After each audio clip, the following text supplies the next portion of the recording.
Hello, and welcome to Level 1 Scientific Research in Herbalism. I am so excited to have you here. Let's get started. This is the course outline. It will talk about everything that we will talk about within this course, such as who is the creator of this course? Why should you even conduct research in herbalism? What types of research can you conduct in herbalism? How should you conduct the scientific research of a specific herb? How should you conduct scientific research of a specific problem? What are some scientific journals and databases? And finally, what are some drawbacks, takeaways, and other general things to note?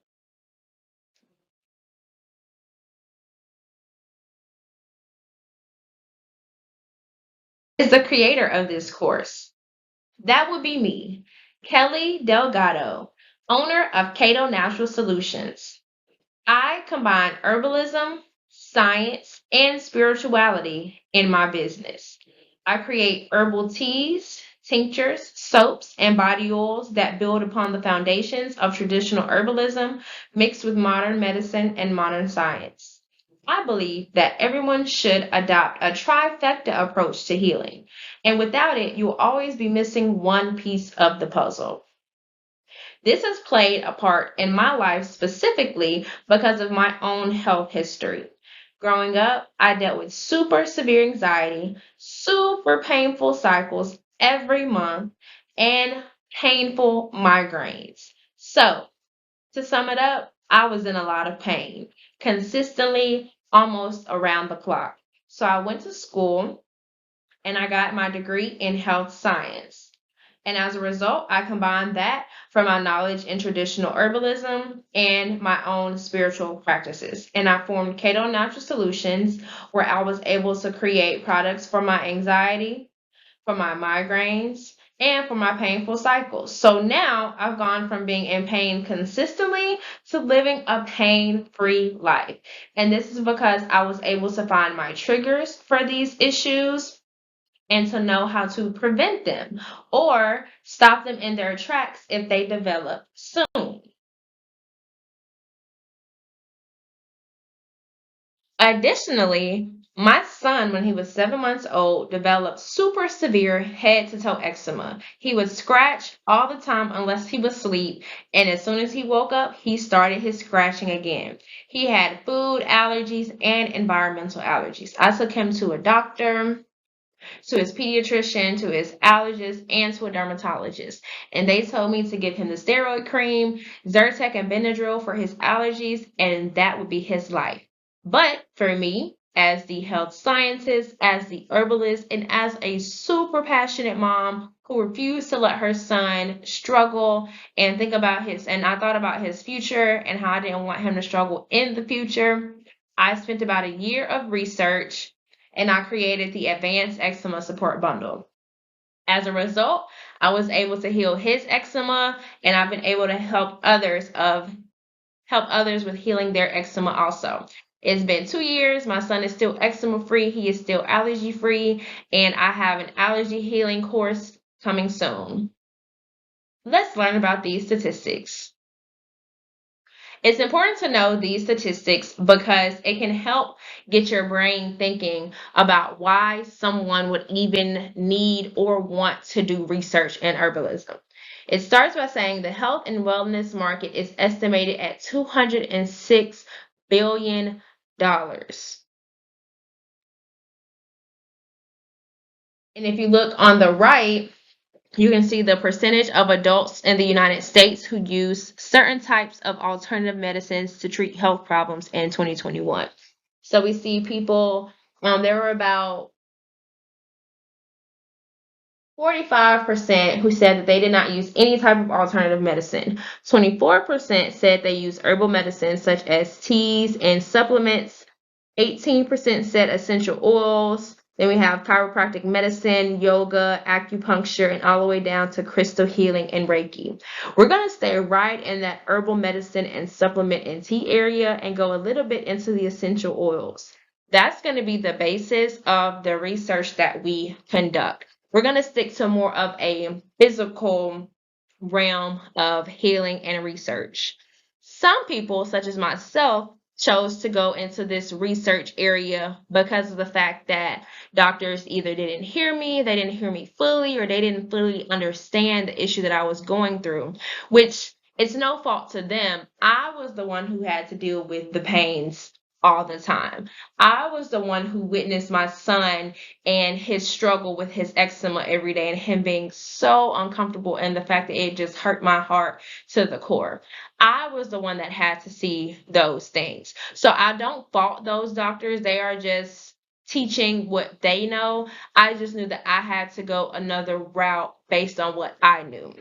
So that goes with this one study showed that the third leading cause of death in 2016 was through medical errors. This can be either a medical misdiagnosis, such as like for strokes, and I will put the sources at the end of this course. And finally, there was a major medicine fortune loss for the pharmaceutical industry during COVID-19, according to the Daru Journal of Pharmaceutical Sciences.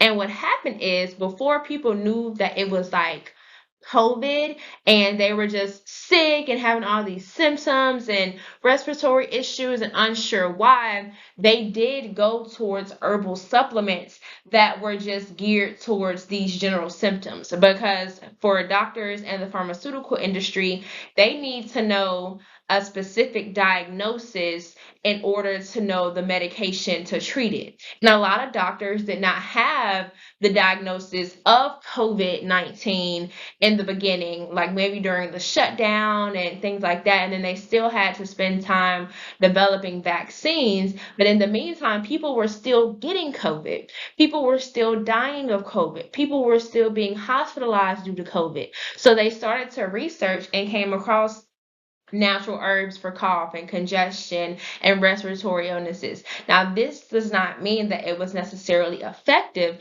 but it does show that in these emergent times when no one really knows what's going on, people may still go to those natural remedies.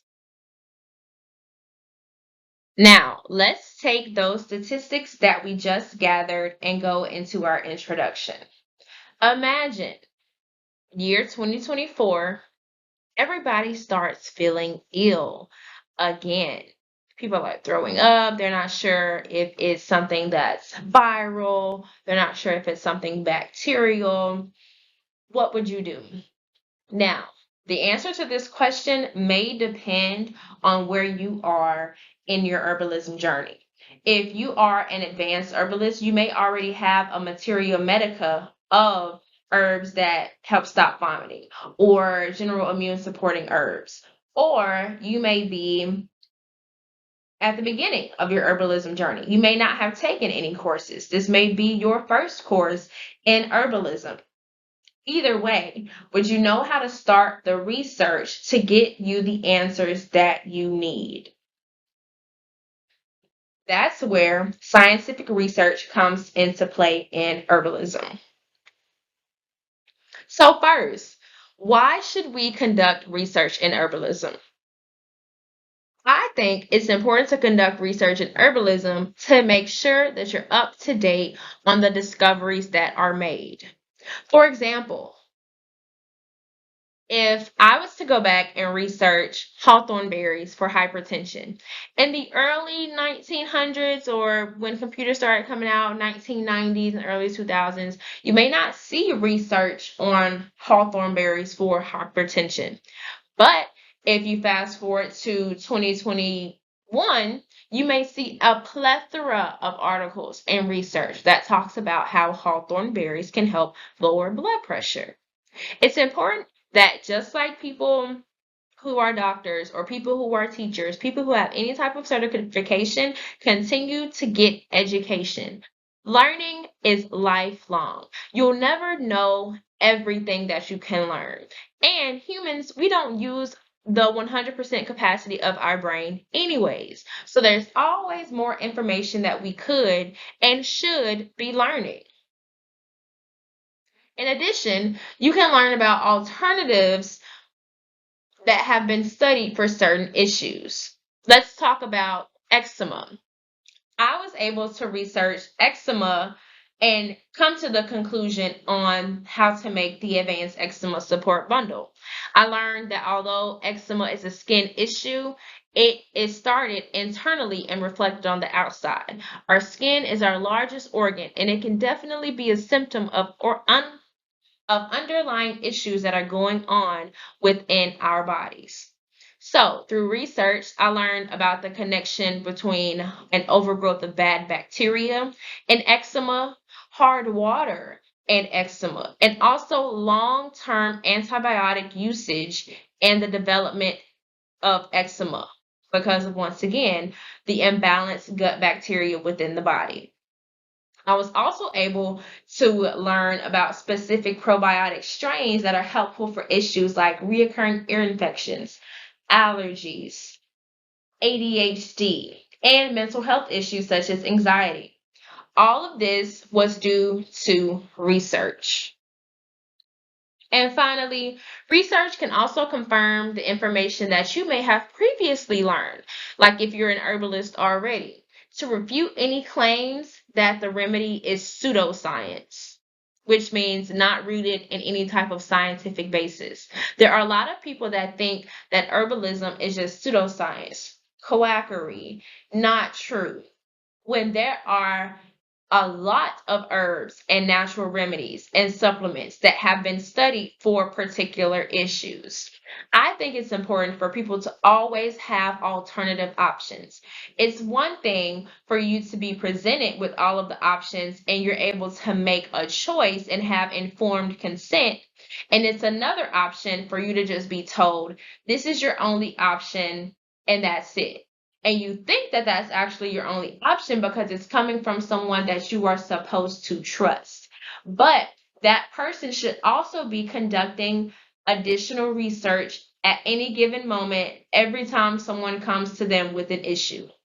And sometimes they don't. Hence, why it's always important to have education and knowledge for yourself. Are there benefits of conducting scientific research in herbalism? Think so. The information that you research can help you learn about dosages that were studied, including effective and ineffective results. Let's go back to hawthorn berries for hypertension. It may have been seen or shown that hypertension was lowered with 400 milligrams of hawthorn berries. So if you are a clinical herbalist and you only tell your patients or the people that come to you to buy items to take 200 milligrams of powdered hawthorn berries, you could run into issues. And of course, as an FDA disclaimer, this is not medical advice and dosaging should only be done by licensed healthcare providers. But when you have the amount that was shown effective in scientific research, it helps you to know how to navigate your journey as an herbalist or as a doctor or as any type of healing practitioner for yourself, your family, or your friends, just depending on the type of situation that you're in. Researching conditions can also help you learn about the root causes to certain issues. You may learn that a skin disease is caused by reduced liver functioning, or that a heart issue is caused by a mental health issue. Our body is connected, and doing scientific research allows you to backtrack to the root cause in addition to rebuilding with the supportive herbs.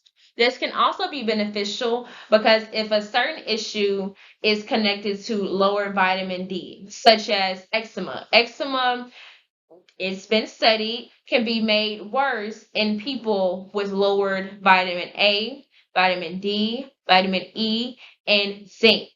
Now, you can take this particular person and tell them to get tested to confirm these results, but you have to do research in order to know the root cause to the issue to then know how to tell them to tell their healthcare practitioner what studies to conduct.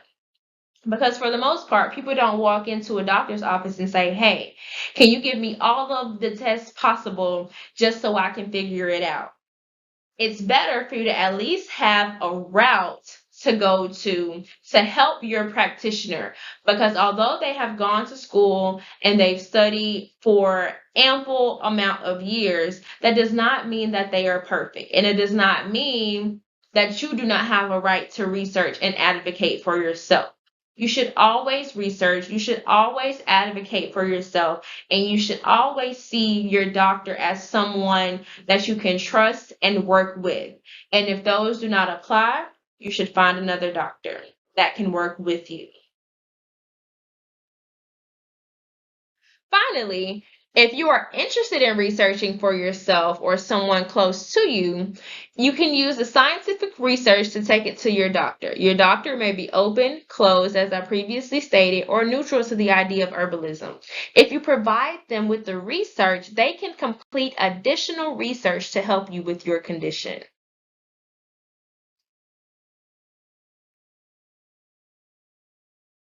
Now, let's get into the good stuff. Now, we'll shift gears more so from our introduction into our actual main information. So far, we've learned the basics about scientific herbalism, the potential benefits, the reasons why someone may want to conduct scientific research in herbalism. Now, let's talk about the types of scientific research in herbalism.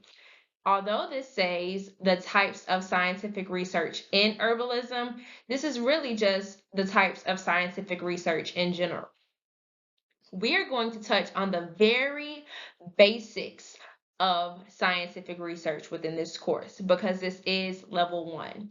And scientific research gets so deep, hence why people get 4-year plus degrees in research. So, we're going to touch on the overall information that each type of research conveys, the benefits and the drawbacks. Some people, depending on their background or their own personal beliefs, may say that there is only one type of scientific research that is quote unquote valid. And even this table that I've put in this slide will have quote unquote levels of evidence.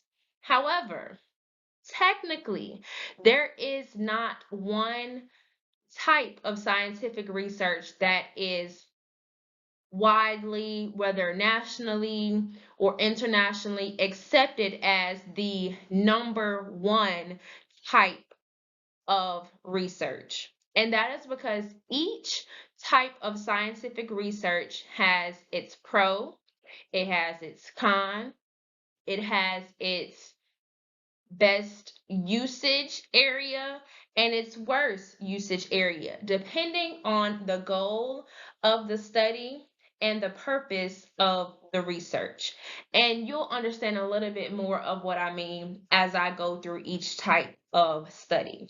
But I say that because when you get on certain platforms such as social media, they'll say only if the research was conducted in one way does that make it valid. And as someone who has a degree in research, we have had to conduct different types of scientific research, whether it's the search itself or analyzing experiments or doing peer review. And there was not one that they said this is the only one that is valid. And that is because they all come with their pros and their cons. Now, let's talk about it. Let's start with the scientific method. This is, think about it like an umbrella term. Let's start with the scientific method or the randomized control trials. This is the blind or double blind, sometimes triple blind, where people are randomly given numbers or letters or some type of symbol for their position within the study. And either the person that's conducting the study doesn't know, about the people involved, or the people involved don't know if they'll be given medication or not. But either way, they're given a hypothesis. So within this study, they're trying to analyze this hypothesis. Let's think of an example. If patient A was given, let's go back to our hawthorn berries example, 400 milligrams of hawthorn berry powder for 2 months. Is this effective at lowering systolic and diastolic blood pressure in patients after 18 weeks? We have our defined terms, we have our measure that we'll use for the supplement. We have our number of people involved, let's say 200 people that are involved, and over 18 weeks of time. So during this time, at the end, they'll either say, yes, it was effective, no, it was effective, or it was effective in 10% of the population, it was effective in 30%, 70%, 80%, so on and so forth. But the chart says this includes high quality multi sensor or single sensor randomized controlled trials with adequate power, or a systemic review of these studies. Let's say there were 20 studies done with this same herb over a similar amount of time and with a similar amount of people, maybe a little bit more, maybe a little bit less. But either way, it was randomized. It had a control where maybe 100 out of the 200 people were given a placebo, but they don't know which 100.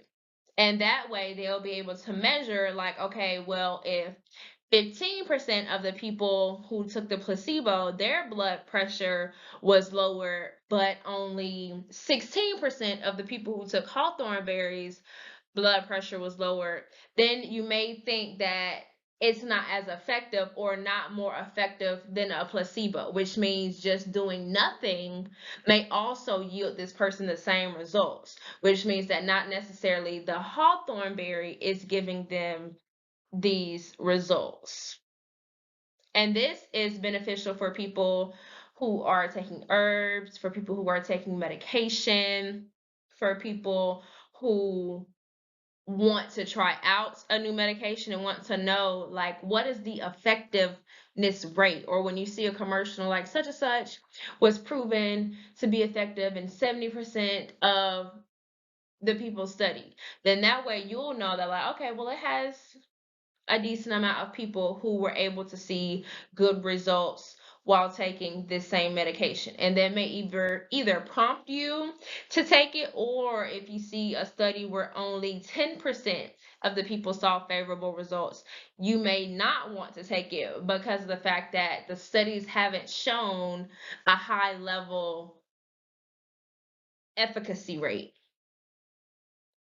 Now, the benefits to a randomized control study is there is a reduced chance of bias, and it can be duplicated. Hence, where systemic reviews would come into play. Because if they were able to duplicate this hawthorn berry study 10 times and were able to see similar results in each finding, you can say, with good confidence that this medication or this herb is effective. It reduces the bias because the people that are conducting the study do not know who will or who will not get the medication, and the people that are in the study do not know who will or who will not get the medication. They will just analyze the results based on the numbers that are put out with their blood pressure at the end of the 18-week study. Now, there are drawbacks to randomized control trials or studies, and this is why I say that I was never taught or told that this one is just the only acceptable option, because it does have its drawbacks. For example, it can be expensive. So if you were a business owner or a doctor and you wanted to conduct a study of your own to see if an herb or if a medication or if a supplement or if some type of regimen was effective, it would be hard, or it may be hard or difficult for you to be able to duplicate a study of 300 people over 18 weeks. You have to find the space. You have to have the software to be able to track the people. You have to have the software to be able to take the measurements of 200, 300 people and it not take 8 to 10 to 12 to 24 hours to get everybody done. Even if you were to do it in 2 hour blocks where you bring in 10 people or 20 people an hour to knock down the time, you then have to hire the staff to be able to facilitate the paperwork, the staff to be able to facilitate the tests, and the staff to be able to give people their at home measurements or tell people to do when they're at home, things like that. So it's expensive to do over a long period of time. Additionally, humans vary. So even if you have 300 people where 100 are of African descent, 100 people of Asian descent, 100 people of European descent, all of those people have variety of DNA, variety of triggers within their body, whether they're a man or a woman, whether they're short or they're tall, whether they're skinny or they're larger in size, whether they have hair or don't have hair, whether they have a history of hypertension or don't have a history of hypertension, whether they are currently stressed or have no stress levels, whether they are currently married or not married or a widow, whether they currently have children or do not have children. All of these things, all of these are variables. And there are so many variables to where you can take people that look exactly like 100 people of African descent who are all tall. They will all still have a different genetic makeup and respond to medications differently, respond to stress differently, respond to triggers differently. And that's why you won't really have 100% success rates versus 0% success rates, where random controlled trials either show that it was effective for everybody or effective for no one. Because humans have variety. We are all different and we will all respond differently based on our life currently, our past, our ancestors, and our personal habits. And as I've stated before, randomized controlled trials need a lot of people to be effective. You can't do a random controlled trial with 2 people because you'll know one person has it and one person doesn't. But that still doesn't represent a large population. For example, if you want to do a study on a college campus that's made up of 30,000 people, you'd have to get a couple hundred people for it to be a nice size random controlled trial. You can't get 10 people on a campus of 40,000 or 50,000 people and expect it to have a decent amount of representable data. Additionally, randomized controlled trials do not define characteristics. They do not bring into play habits. They do not bring into play those previous variables that I mentioned. They are very cut and dry. Does this study represent this hypothesis? It does not take into account associations with diseases or habits based on people. It just simply says, does this answer the hypothesis? Point blank. And that can be a drawback because you may need these habits and these potential links to explain why the results are the way they are. And that may come in the discussion after the conclusion has been met, but that is after the study itself. It's not part of the study of the steps that are in the randomized control trial. It's more so the analysis of the trial and bringing in a different type of research to explain the trial. So if you need, I know that was a lot of information. If you need a second to replay everything that I just said about the randomized controlled trial, please feel free to do so. As I said, this is just the basics of the scientific research in herbalism, the different types of research. These are just the basics, does not talk about confidence intervals, excuse me, and things like that. But that is one section, randomized controlled trials. Now, let's go to,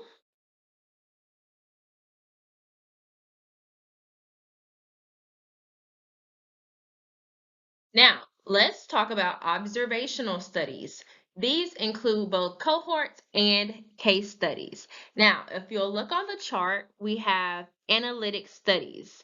And on the left, we have our experimental studies where we talk about uncontrolled trials and controlled trials, and non-randomized and randomized controlled trials.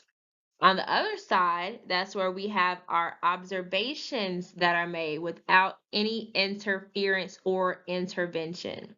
So we have cohorts, we have cross-sectional,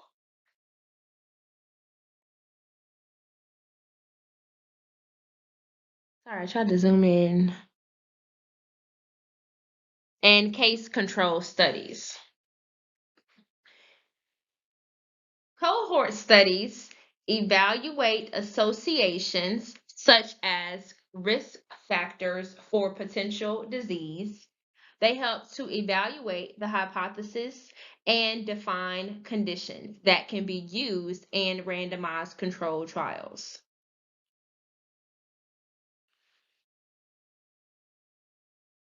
They can help establish relationships and habits to certain disease development. Now, if we look at the chart on the right, we'll see how the timeline can work for observational studies. We have cross-sectional studies, prospective cohort studies, which help analyze the present, and they will be studied long-term for the future. In addition, we have cohort and control studies that can go back in time. So let's say right now sea moss is a big thing in the herbalism and natural health world.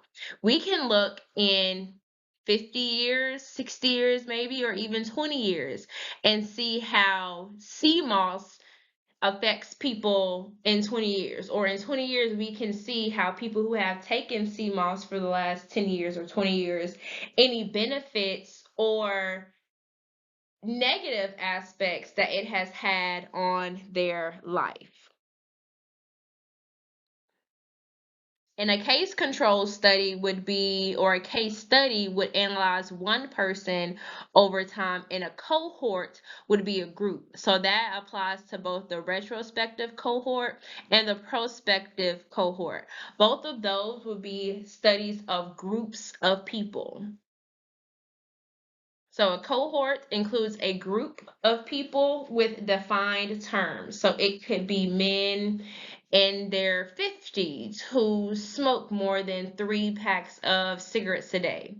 Or it could be women in their 20s with 2 children to see how that affects, let's say, their bladder after however many years of giving birth, 10 years from now, or looking back from now to women whose kids are already in their teens or who are at school age and see how their bladder is currently affected by the children that they had over 8 to 10 years ago. So those would be cohorts. And then we have the case control, which is just one person.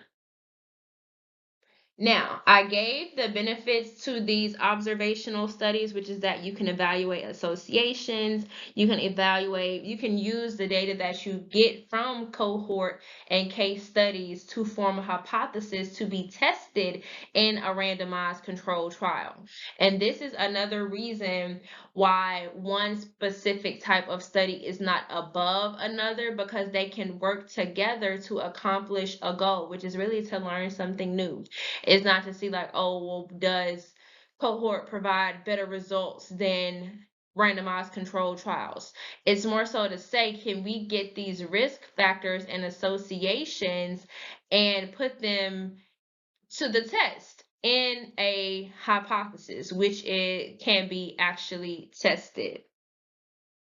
Now, these observational studies do have drawbacks. For example, the evaluating association, which is a good thing, can also be a bad thing because you cannot test every association, because association does not always equal causation. Whereas a randomized controlled trial can directly test a cause and effect. So I'm going to list the link to these charts and more explanations on the types of scientific research within the sources section at the end of this course, because it actually mentions the use of certain pills and medication and their association with people being born with autism. Now, we will not talk about autism in this course or its genetic, makeup or chemicals or things like that, but I only mentioned that to talk about association, not causation. It could be an association, which means like if you were to study two factors, they could both linearly increase or linearly decrease, but it does not mean causation. Because I could also say ice cream sales went up at the same time that crime or murders went up, but that does not mean that intaking more ice cream causes murders. It does not mean that, ice cream makes people kill. So that's a drawback to a cohort or an observational study, is that all it can do is not all, but one of the primary things it can do is evaluate associations, but it cannot confirm associations because associations do not mean causation, and it's not a cause and effect type of study. Now, once again, you can look back over these charts for analytic studies, experimental studies versus observational studies, and how certain observational studies can be analyzed or done over time, um, which might make them a little bit cheaper sometimes than randomized control trials. But like it depends on the time, because it may cost a lot to be able to follow one person over 20 years. My mom has been doing a study since she was, I want to say 12 or 13. They came to her middle school, but all she does is fill out a form every 5 years or so, and I don't know what it is that they're testing, but this is considered to be a prospective cohort study because they are following her over time to analyze whatever it is that they're analyzing, both at that present moment and in the future. Now we can talk about meta-analysis. And a meta-analysis is basically analyzing studies and grouping them to try to generalize findings. You can analyze all of the randomized controlled trials that were on a certain subject, like hawthorn berries for hypertension. You can gather 500 different studies that were taken that were done or completed within a 10 to 20-year period, and someone may do a meta-analysis of these studies, and they may come to the conclusion that this is effective based on the data that they were able to pull. Now, this can be a good thing and a bad thing, similar to all the other types of scientific research. Number one, it's up to a person or an entity or an organization to find all of the information on a subject. Now, all can be dependent on if they're looking for all of the hypertension studies done in a 5-year span, which means if studies have been done for the last 20 years, they are missing out on information from 15 years, from a 15-year period. So they could be trying to analyze information from a 10-year period. But if the total amount of information spans 20 years, then there is a chance that they could be missing information. They could be looking from one source. If you're only looking from one database and it does not have all of the journals that exist or all of the articles that exist, then they could once again be missing valuable information from their meta-analysis. But it's still good to have this as an option when you want to do a quote unquote quick search, when you want to do a first peek at hypertension and hawthorn berries. You may not want to search 50 different studies. You may want to start off with the fact of, is this effective or not? Does this have the potential to be effective or not? Has this been used in the past with favorable results? A meta-analysis may give you that information. If someone has already put together information from 10 of the top online and in-person databases, they put together information from 30 different journals, both within one country or internationally spanning different countries. Then you may start with a meta-analysis because they've done all of the hard work, or you may have to trust that they have done. Let's not say that they may have and make assumptions, but you would have to trust that they have pulled all the information from all of the proper sources into their analysis. Additionally, there's a chance that they could produce this meta-analysis without it being reviewed by someone else. And we haven't talked about peer-reviewed papers and studies because, like I said, this is just giving like the foundation. Some studies will say that they are peer-reviewed. Some studies will say that they are not. Some studies will say that they have been peer-reviewed multiple times, checking for biases, checking for standards that were not met. And while that is the best way to conduct research and gather information, it does not always happen. Science, just like any other field, is ongoing. It is imperfect. There are not many facts in science, and there are a lot of theories. There are a lot of people saying, well, this is my theory. Then someone else may come and try to duplicate your theory. And then someone else may come with a completely different theory. And someone would have to duplicate their theory. If you have two theories that are completely opposite and that have also been tested and shown effective, this can happen in science. So that's why it's good to get peer review articles and peer reviewed journals, but it does not always happen because it's time consuming for some people. But like I said, it's good to try to get those peer reviewed articles. But just know, and this is up for you to check and see during the process of your research, that it may not always happen. But a pro to the meta-analysis is that there are meta-analysis software or databases that you have to register in order to put your meta-analysis out because they cannot be duplicated in these databases. which, I mean, it could be a good thing, but it can also be a bad thing once again, because you have to make sure that you're trusting this person to, or not make sure, but you have to basically trust this person and that they have done all of the research that they should have in order to reach these results.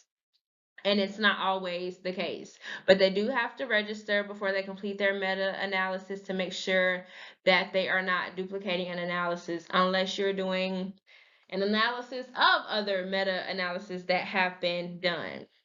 So to break it down with what I've talked about so far, we have the experimental studies, we have the observational studies, and now we have the analyzing, which I wouldn't necessarily call it a study, but we have the way to analyze these studies. We have someone who can analyze all of the cohort. We have not someone, but we have a way to analyze all of the group studies and case studies and all of the randomized controlled trials to basically put it in a summary. Do you remember when I listed that statistic that talked about medical errors being the third leading cause of death in the United States in 2016? There has been some scrutiny with this statement because of the fact that people do not necessarily agree with the meta-analysis that was done to help this person come to this conclusion. Although it was done by John Hopkins Medicine and it was analyzed by someone else, there are people who are saying that there are variables that should have been accounted for, and there are other pieces of the puzzle that are basically missing. And that's where the peer review comes into play. But at the end of the day, data can be personalized. That's the simplest way to put it. Data can be analyzed, data can be opinionated. There are some people who say that 30% is not an effective rate. There are certain people who say 50% is not an effective rate because it worked half the time and half the time it didn't. There are some people who say 65% is not an effective rate for like a medication or for an herb to work for a certain issue. So there are times where you will have to use your personal judgment in research, and your judgment can vary as you get deeper into your scientific research. Like you'll get a whole new scientific research brain the deeper that you go into studying and studying herbalism and studying when comparing herbs to certain medications and the studies that have been done in the process. Now, there was one study that I left off, which was the qualitative studies. And so, since I brought up data, qualitative studies are simple numerical studies. There studies, surveys, polls, things like that, to where people can get general guidance on a question, or you can learn where people stand. So for example, they do qualitative studies when they find out approval rates, or when they find out how people feel about a certain issue. Do you like your current principal? For example, for kids that are at an elementary school, it's either a yes or a no, and they learn that 50% of the kids like their principal, 50% don't, or 60% of the kids at an elementary school like the principal, like 60%, and 40% don't like the principal at an elementary school. And of course, there are lots of areas where this can have a negative aspect, especially if it's not randomized. Like if you have to write your name on a qualitative study, that may influence or give some type of bias in the qualitative study. People may also lie. What did I say? People lie, numbers don't lie. Because if I know that I have to put my name on something and it's a representative of me, I may not be as quick to answer harshly or answer as bluntly truthful as possible. It's just human nature. Now, if everyone is their identity is hidden. I mean, some people still may not tell the truth just because of the pressure of having to do a poll or a survey. They may just want to be nice. They still may not put all of their truthful information on a qualitative study. So, after all of those, and like I said, these are just the basics. There are so many more levels. There are so many more factors, so many more variables that come into play when discussing scientific research and herbalism.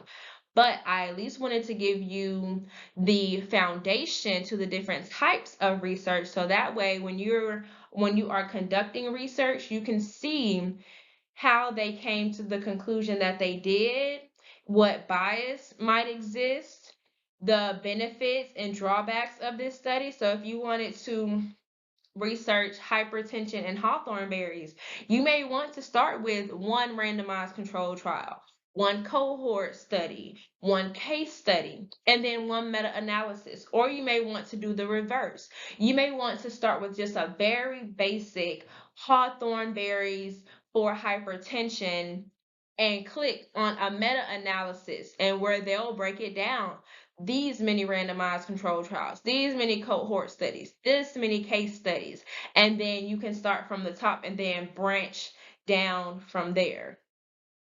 Now, these studies can also affect the connection between herbalism and modern medicine, because you will have some studies where they compare an herb to a certain issue, and you'll also have some studies where they'll compare an herb to a modern medication that is also associated with a problem.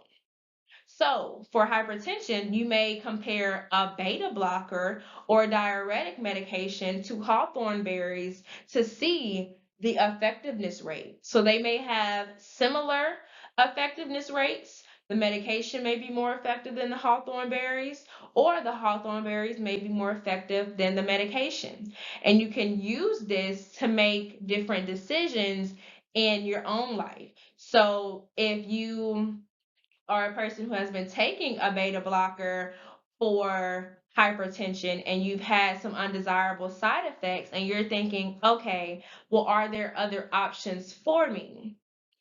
That's where you could use a study that compares an herb to a medication to help you make an informed decision for yourself. And once again, it's not medical advice and it's not to be treated as medical advice.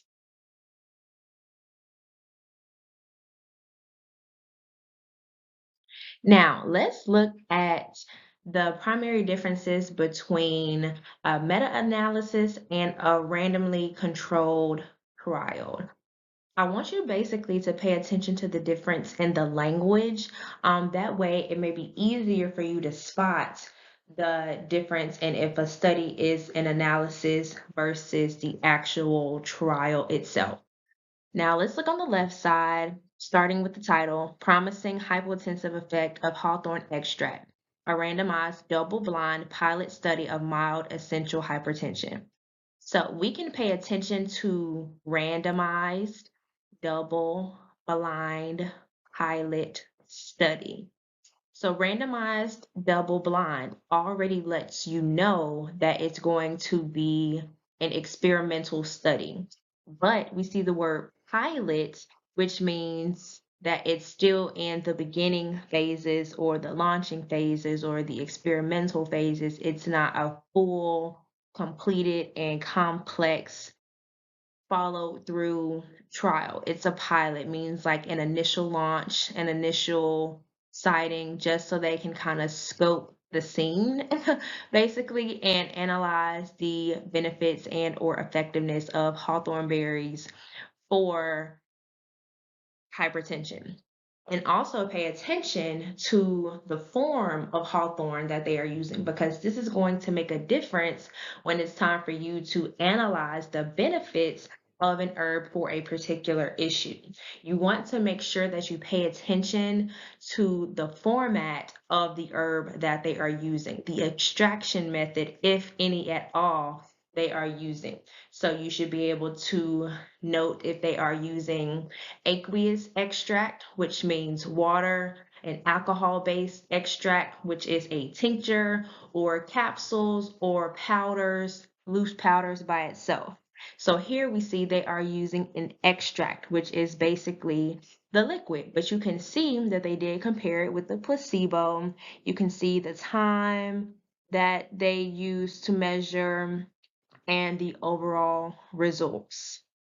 But at the end, you see that it does say these findings warrant further study, particularly in view of the low dose of hawthorn extract used. So that's why I say this is a pilot, meaning that they want people to continue the research to piggyback off of what they have already completed.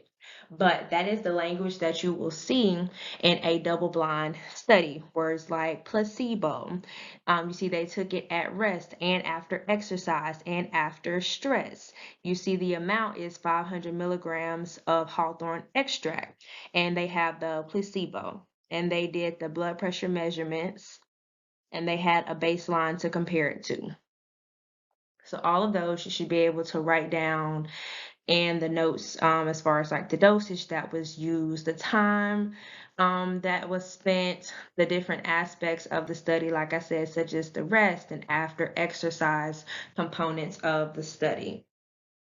Now, let's look on the right. Now we have an abstract of a different study. It says the medicinal properties of hawthorn have been utilized by many cultures for a variety of therapeutic purposes for many centuries. Clinical trials reviewed have been inconsistent in terms of criteria used, sample size, preparation, dosage, etc. They have been largely consistent with regard to positive outcomes. An investigation into data available to date regarding hawthorn preparations and herb-drug interactions reveals that theoretical adverse interactions have not been experienced in practice. Further, adverse reactions relating to the use of hawthorn preparations are infrequent and mild, even at higher dosage ranges. A recent retrospective study by Zick et al. Has suggested a negative outcome for the long-term use of hawthorn in the prognosis of heart failure. Although further research is needed in certain areas, hawthorn may potentially represent a safe, effective, non-toxic agent for ischemic, ischemic heart disease. So let's look at the language to the right. The abstract starts by talking about the history of hawthorn. Then it goes on to talk about the uses, such as for cardiovascular disease. Then it talks about clinical trials reviewed. So review lets you know that this is probably an analysis. And then it talks about how different sample sizes have been used, different preparation and dosage. And this is important because it refers me back to the left side where it has this 500 milligrams of an extract being effective. But let's say there was another study where it talked about only 100 milligrams of hawthorn extract over a 2 week and 5 week instead of a 5 week and a 10 week period. Those would produce different results and may find that the hawthorn was ineffective because it was not long enough of a study, was not taken at the right intervals, and was not used at the correct amount of dosage. And finally, retrospective means that they looked back, not forward. They looked back on a certain study that was done to look at the outcomes for heart failure. So this is how you can kind of see the language of an analysis versus a double-blind pilot study. Welcome back. I hope that first quiz was not too difficult. I hope that you were able to take all of the information that you have gathered so far. I know that it's been a lot, and apply it to that quiz. If at any given moment you need to go back and refresh yourself, you have consistent access to this course to be able to do so. Now, let's move on to the fun part, which is doing the actual scientific research in herbalism. The first section is how to conduct scientific research of an herb.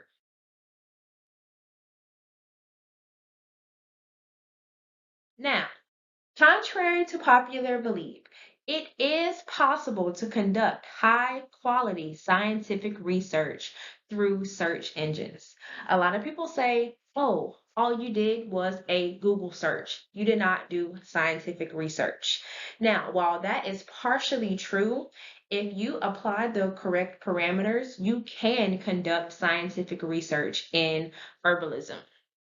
Now, there is a specific way to do it to make sure that you get the best and highest quality results possible. The first step is to compare search engines. Me personally, I like to stay away from just a simple google.com search because if you do a simple Google search of an herb, like it will depend on the type of computer you're using.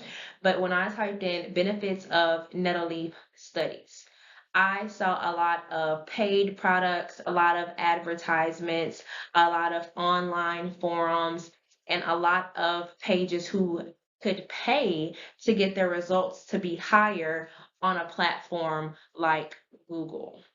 Now, if you would like, you can use Google Scholar.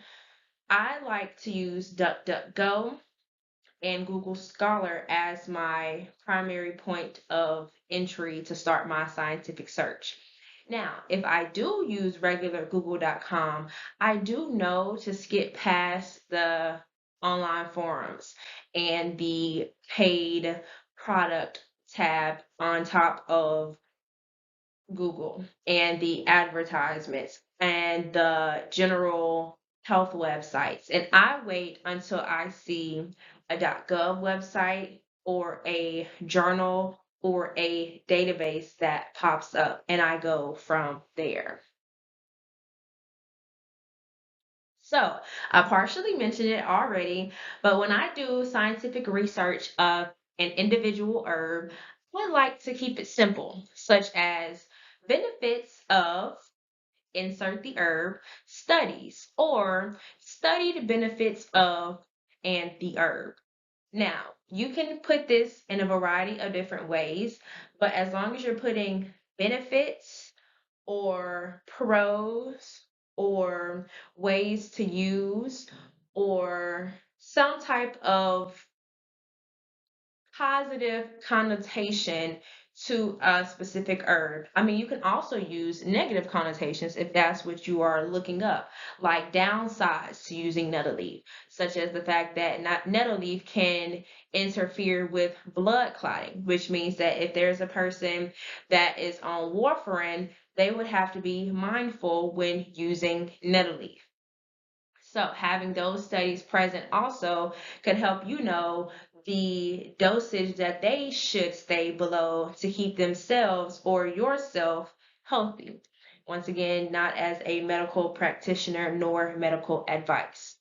But you can start by saying benefits or searching benefits of blank studies and studied benefits of that particular herb. Now, as you're scrolling and you see pages and pages and pages and pages of results. These are the three things that you should analyze on an herb search. Number one is the source. And this is after you already look up the search engine. So you start with the search engine. That's number one. And you compare. So you can either use Google, Google Scholar, DuckDuckGo, or any other type of search engine. So start there. Make sure that it's coming from a reputable source, such as, like I stated previously, a database or a journal or some type of scientific website that is listed. Um, it's going to be listed at the end of the course, but one of those sources or one that you choose to add to your list that meets the criteria. And finally, you want to look at the year. Now, this is the important part. You always want to try to stay within the last 5 years.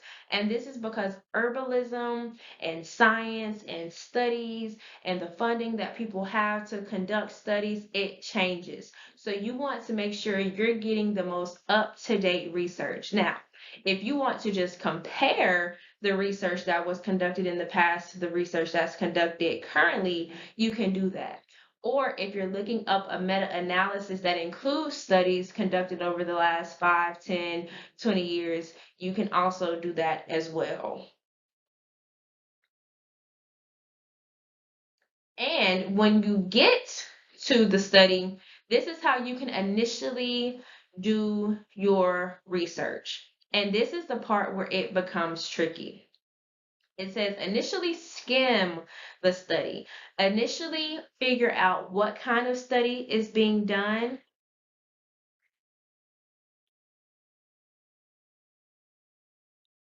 My apologies for that delay in the audio skipping out.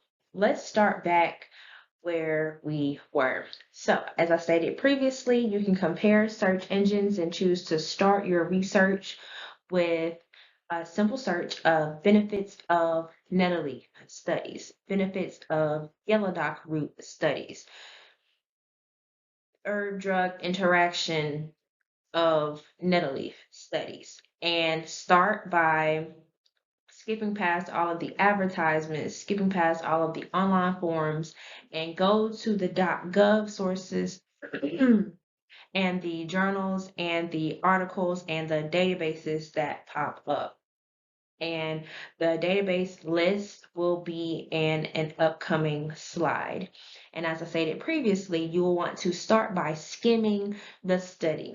And you want to skim to make sure that you understand a summary of the study. What type of study is being done? What is the goal of the study? What are the methods of the study? What are the overall results of the study? If it's a benefits of nettle leaf study, is it an analysis that has pulled several different random controlled trials that have talked about the benefits of nettle leaf, and they're going to use 500 different studies to analyze the overall benefit, the overall appropriate dosage, and the overall potential drug herb interactions. And the results will show the overall benefits that have been studied for nettle leaf so that you can know for yourself the benefits that have been scientifically studied, the benefits that are still being studied, and the new benefits that have risen recently that should still be studied more in depth. And after you have gathered your general summary of the study, then that's when you want to go back and conduct a full analysis of the study.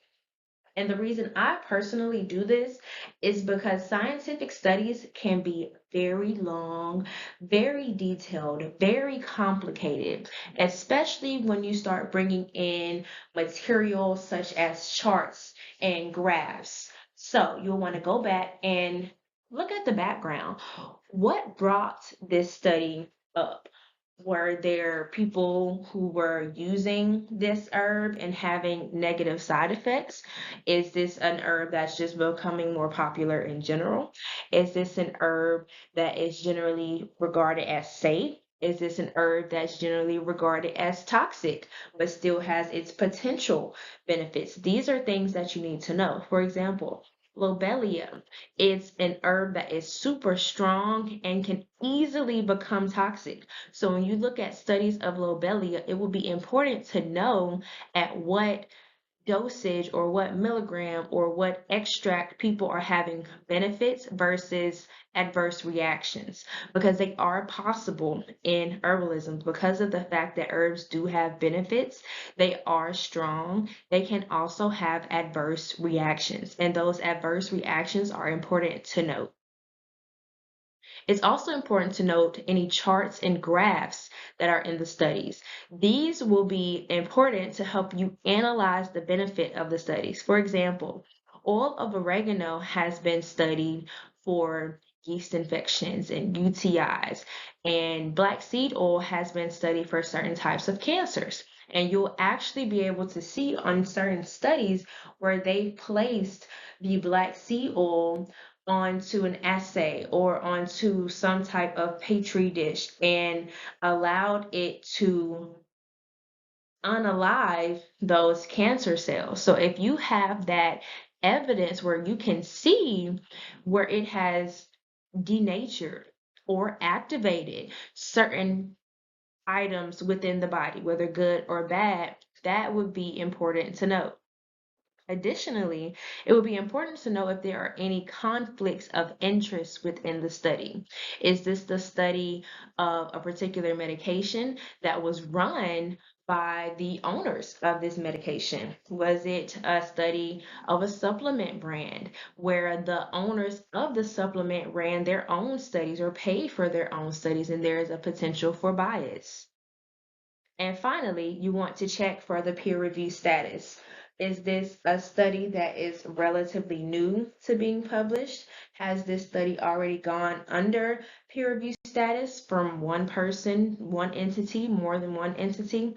These are important things to note to help you know how to get both the small general picture and the large detailed picture of a scientific study.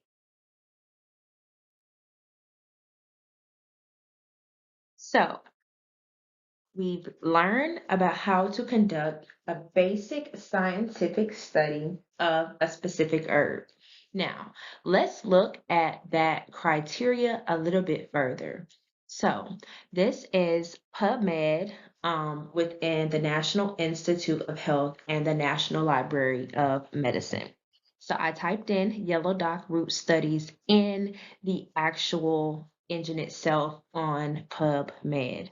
Now, if we look to the left, we can see the years 1964 to 1997. Now, while we do have to take into account the fact that technology and computers have advanced and didn't really start to advance until the early 2000s, we can still see because people can go back and add studies and date them for these years, like post date them if they were completed during these years. I see one, maybe two studies of yellow dock root that were done. And it says two results. And these two results, one from 1964 and one from 1978, do not even talk about yellow dock root specifically. Like the first part talks about more of just like the components of yellow dock, also known as curly dock root, but it does not talk about its potential health studies or potential health benefits of yellow dock root. And then we see after that, it just jumps up for all of these studies that have been done. But even those are probably done within the early 2000s. So we would have to check out studies within the last 5 to 10 years for the most recent information. We can still look at those studies from the early 2000s, but in order to get the most recent, most up to date, high quality information, we need to check within the last 5 to 10 years. Now, the same thing applies for another prominent herb or algae that is currently used today. This is Irish moss, also known as Chondrus crispus, also known as a branch of sea moss. And I say a branch because this is the purple sea moss that you see that is only grown or harvested from cool waters. And then you have the gracilaria, which is more of that tan color, which grows in warm waters. But anywho, this makes a difference because Irish moss has its own studied benefits. Condus crispus has its own studied benefits that may be separate from gracilaria. So it still has the same effect though, or a similar effect, because if you look between 2007 and 2015, you really only see about three results from this particular source. Now, this bottom one just says benefit item number 3, so that doesn't even apply to Irish moss benefits. And you see it'll highlight in bold the percentage of the word that is in the actual study. So you see the only words that are actually bold in bold font are benefit. Now we do not see Irish moss. We do not see sea moss on here. But if we were to click it, you do see it has nutraceutical algae. So it does group all of the algae into their potential health benefits going from just algae to functional foods. But this is why in 2015 is right under about 10 years ago. So it's like, even if you were to look less than 10 years ago or right at about 10 years ago, then you still do not have the most up to date information on a particular herb.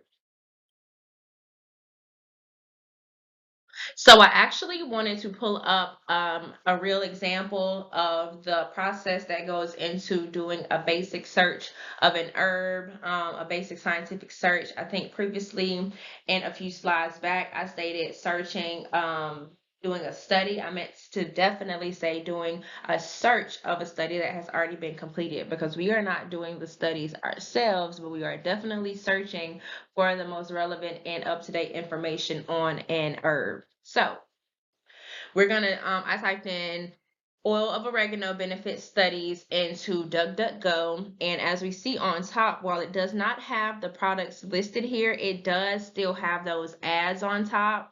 So like the first three are ads. Then underneath it, we see WebMD. And this is not to say that WebMD is not a good website in general, but for us to try to conduct scientific research specifically, we definitely want to skip over that unless you just use it to see what studies they have listed and then go onto those studies websites that they have listed as sources.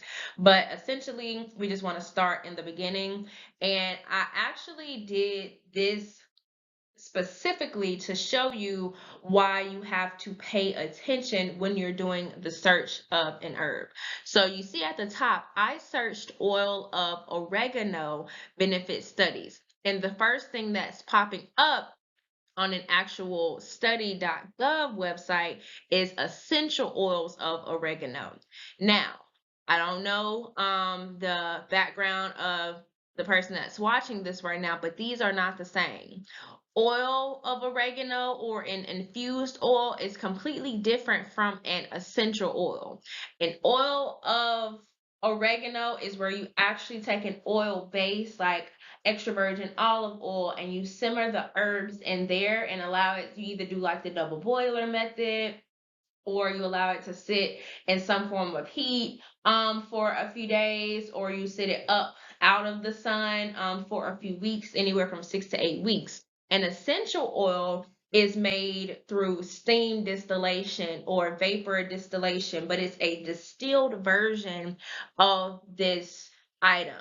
So they're made completely different, and that is something that you have to pay attention to when you are doing the search of these herbs. Or you may end up pulling up the wrong information, or the information that you will pull up does not apply to the actual herb that you're trying to use. And this is why previously I stated you have to pay attention to the extraction method that is being used in these studies. So I typed in oil of oregano, but then it has essential oil of oregano. So I did put that on the right side that you can see, so that you can see like the full title of the page, but also so you will know, pay attention, pay attention, pay attention whenever you are doing a search. It is imperative that you pay attention to every word that you type and every word that you read. And while I have this up, let's go over to the right side, because I do want to show you how I analyze and start like that initial skim of an article when I do a search. So we're going to start from top and then go down to the bottom. So first, you'll see that date was published in 2017, so it's within that 5 to 10 year period. Then you have the DOI. That's one way to list the source, and then you have the PMID and the PMCID. Those are both ways to list the sources. So you can go to the exact link, or you can go to the article number, which will be that on the right side, and it'll take you either way to the source that you need. So if you're doing a video on social media and you want to tag this, but you don't want to put a full link, you can put those couple digits along with the PMID, and it will still pull up to this exact same article. Then we have the title, which once again would let me know that this is not what I was looking for. And so I would have to either put it in a different category, like, list one area for essential oils of oregano, just if I'm curious for the benefits, and then go to another article that actually lists the benefits of oil of oregano, not essential oil of oregano. And here is an example of an abstract for just looking up like the general benefits of something, which in this case, like I said, is the essential oil of oregano. So it says that it's been recognized for its antimicrobial activity, antiviral, and antifungal properties. So it says recent investigations have demonstrated that these compounds are also potent antioxidant, anti-inflammatory, anti-diabetic, and cancer suppressor agents. These properties of oregano essential oils are of potential interest to the food, cosmetic, and pharmaceutical industries. The aim of this manuscript is to review the latest evidence regarding essential oils of oregano and their beneficial effects on health. So let's stop. What have we learned so far from this abstract? Because the abstract is basically the summary of the article, the summary of the historic, benefits, or the background and the reason why this paper or this study or this research has been conducted in the first place. So I give you a second to write it down yourself if you like, or to give it a go yourself. So for me, the things that pop up are definitely those benefits that I've listed, antioxidant, anti-inflammatory, anti-diabetic, and cancer suppressor agents. So what kind of study is this? And what words make you think that? It's definitely an analysis, a meta-analysis, because it says they're going to review the latest evidence, and it's a manuscript. So it's not saying the goal of this experiment. It's saying the aim of this manuscript is to review the latest evidence. So that means they're going to pull together all of the evidence that's currently out there and give a nice summary of the current evidence that's present to support these listed potential benefits. Let's explore deeper. So let's start a brand new search so that we can go a little deeper. On the left-hand side, I simply typed in benefits of black seed oil. And, as I stated before, when I had those studies on top, it did not show any products. But when I put just benefits of black seed oil, the products were back. So you had all of the products that were being listed to get people to buy different types of black seed oil. Now, that's neither good nor bad, but it's just telling you that, okay, you're interested in black seed oil, so buy some. It's not meant for the person who is just trying to learn about the scientific benefits of black seed oil. So I had to cut off the picture to make both sides fit. But on the top, they have the products. And then on bottom, as you can see, those are all of the actual search results. So we have some from just some general websites talking about the black seed oil and its benefits. Now, once again, these websites may not be inherently bad, but they may have a higher risk of bias depending on the author, depending on if they're selling something. They may want to, highlight benefits that may not have been studied just to sell a product to someone. So you have to keep that in mind, that these websites may have bias in them to either sway you from taking it because they may be a representative of a pharmaceutical industry, or to sway you to buy it by over highlighting and over emphasizing potential benefits that may not have even been studied and may not actually be effective for the thing that they are trying to sell it for. So that's why you want to do the scientific research. And that's also the point of this course, is to make sure that at any given moment you are researching the most up-to-date and confirmed benefits of an herb or a nutrient, or any type of herbal supplement, to make sure that when you are recommending this, that you know that these items have been recently studied for these potential benefits.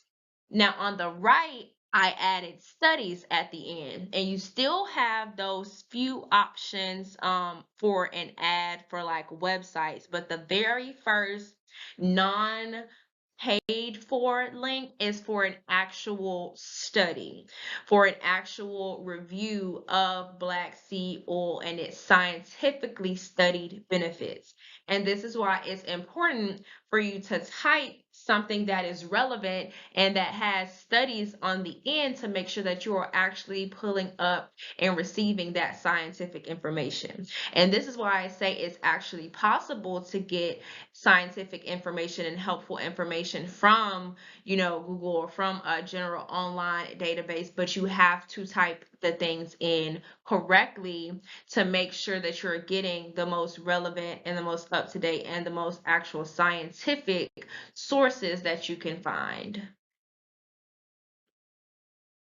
Now, let's actually take a look at the study.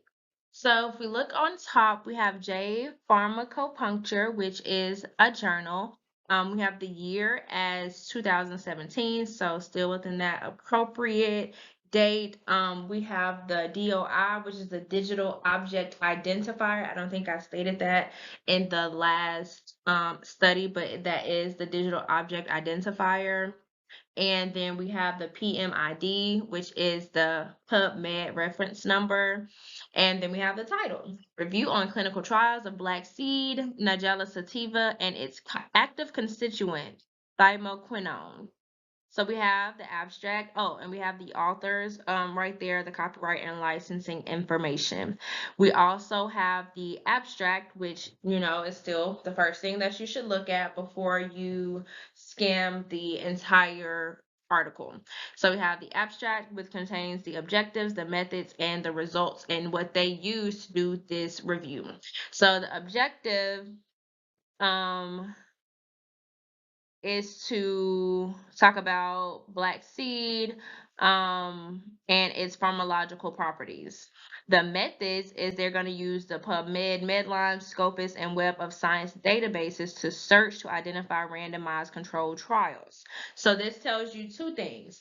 Number one, this tells you the sources that they use, which, like I've talked about previously, when you look at analysis and reviews, you have to take into account the sources that they are using to search. PubMed Medline is not the only database that exists, but it does encompass a lot of different journals, Scopus and Web of Science. So you have to keep in mind that they are using these three sources, which means you may find something outside of these sources that may either confirm or deny what will be shown in this article. And you also note that they wanted to identify randomized controlled trials. They did not want to look at observational studies and cohorts and case studies. They did not include that. They only looked at the experiments only that were performed in relation to black seed oil and its active constituent, thymoquinone. And they finally, so first we have the source that they used, then we have the type of studies that they analyzed, and finally the purpose is to look at the clinical uses of Nigella sativa, which is black seed oil, and thymoquinone, which will be referred to as TQ from this point on, and the prevention and the treatment of different diseases and morbidity conditions in humans. So this is a lot, but this lets you know a lot of information. This lets you know where they got their information from. It lets you know what variables they are using or what standards they are using to gather their data, which, like I said, is only the randomized controlled trials. You'll know what they're looking for, which is to see what clinical uses can N sativa and TQ be used to prevent certain diseases and to actually treat certain diseases and to analyze the morbidity of these conditions in humans. That will be something good to write down if you are writing notes in this area. Then we have the results. It says black seed and TQ are shown to possess multiple useful effects for the treatment of patients with several diseases, such as inflammatory and autoimmune disorders, as well as metabolic syndrome. Also, other advantages, including antimicrobial and nociceptive and anti-epileptic properties, have been documented. The side effects of this herbal medicine appear not to be serious, so it can be applied in clinical trials because of its many advantages. Now, let's analyze this. It says that it has been shown to possess multiple useful effects for the treatment of patients with several diseases. This means that if you are a clinical herbalist or a doctor or a naturopathic physician, you can legally, depending on the state, tell your patients to use black seed oil for these issues because they have been studied. Now, this is still not medical advice, and it's not approved to treat or diagnose any condition. But if you are a person who is just studying black seed oil for yourself, you may want to take this. Now, it lists the specific advantages, but what I also want to talk about is the side effects. And this is also, as I mentioned previously, why we look at these studies, because clinical trials may not be done on herbs that have lots of side effects, because these, or at least human studies, they may be more receptive to doing these studies on animals, which I will not personally give my opinion on, but this is just what happens in the science realm sometimes.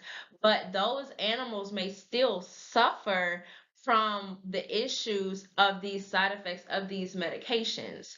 So you can use this to either say, or not you, but scientists can use this to say, hey, this herb or this bark, root, leaf, or tree has so many benefits and so few disadvantages that we may be able to run more clinical trials on these particular issues, especially when it comes to things like autoimmune disorders where people are already frequently in a lot of pain and frequently basically having their body turn against them. Like, autoimmune, like your regular immune system is basically going against the natural functions that it's supposed to do. So now it's saying like this is a generally safe herb, and we may be able to use this in future clinical trials. And that makes a difference because you also want to know, depending on what you're using the scientific research for, is this worth me including in my regimen?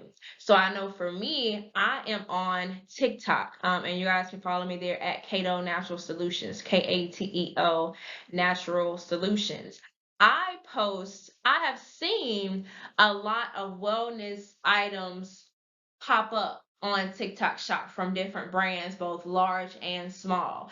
And everyone is not meant to take everything. So that's where this scientific research will come into play. So you can actually be able to fact check all of these brands and all of these companies who are putting out these herbal supplements to say, hey, this isn't a generally safe item. Like I know there's a supplement on there that combines like 10 different herbs. It has oil of oregano, it has black seed oil, it has echinacea, it has black pepper, it has garlic, it has turmeric, and it has them all in high dosages, like 1,000 milligrams, 2,000 milligrams. I've seen something that's 4,000 milligrams in there. And so for me, I did make a video talking about the studies that have been done on these particular herbs and their range of safety, because that makes the difference. You can be hurt from herbs if you're taking it out of a safe range. So I use these studies for myself to help me know how to move forward, and also for the people that support me on my TikTok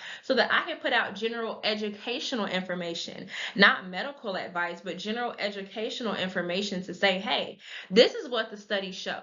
I'm not giving my opinion on anything. I'm not interpreting anything. I'm simply stating this is what the studies show.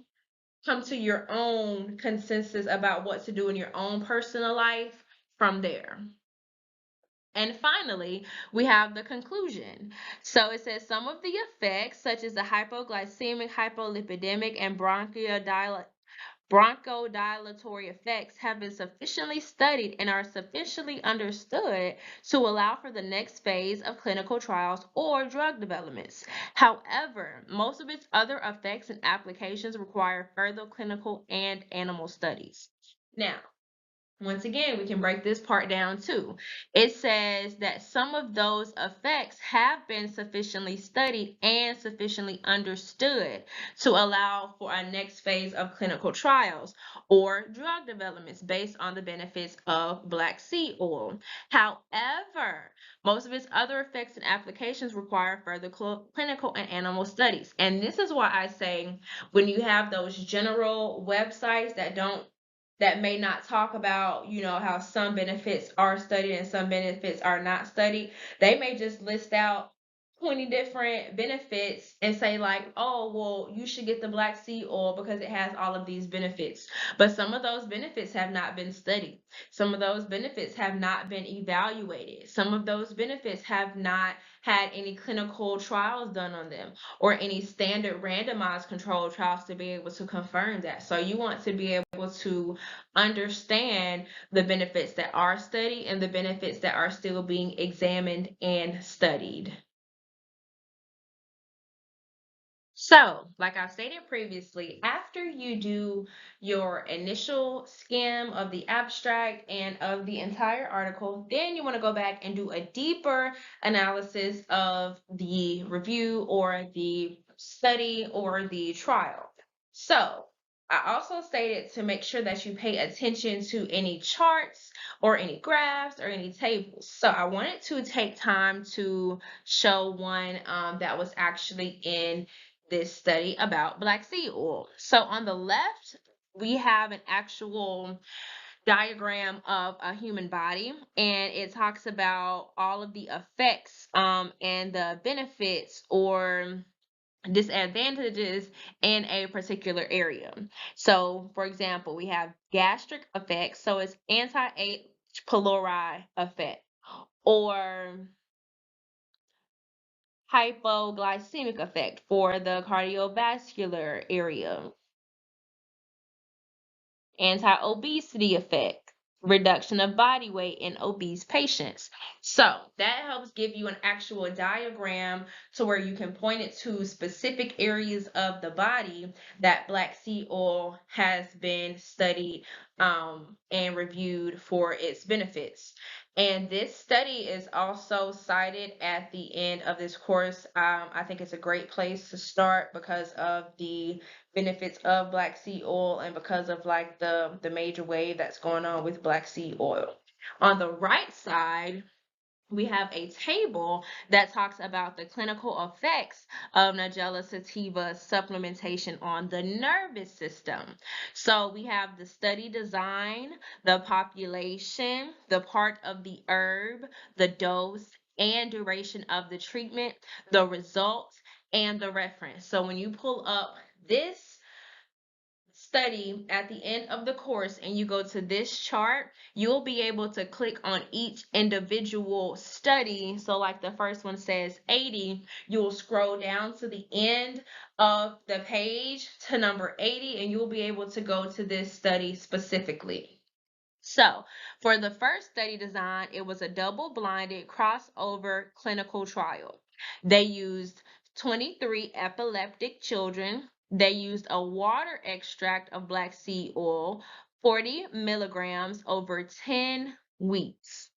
And the results show there was a significant reduction of the mean frequency of seizures. Now, if you want to know how much the reduction was and if it occurred, within 2 weeks of the 10 weeks of the trial, then you can click on that number 80 under the reference area. Now, tables like this are super important because it gives you all of the nitty-gritty information on this herb or on another herb if it's in another study.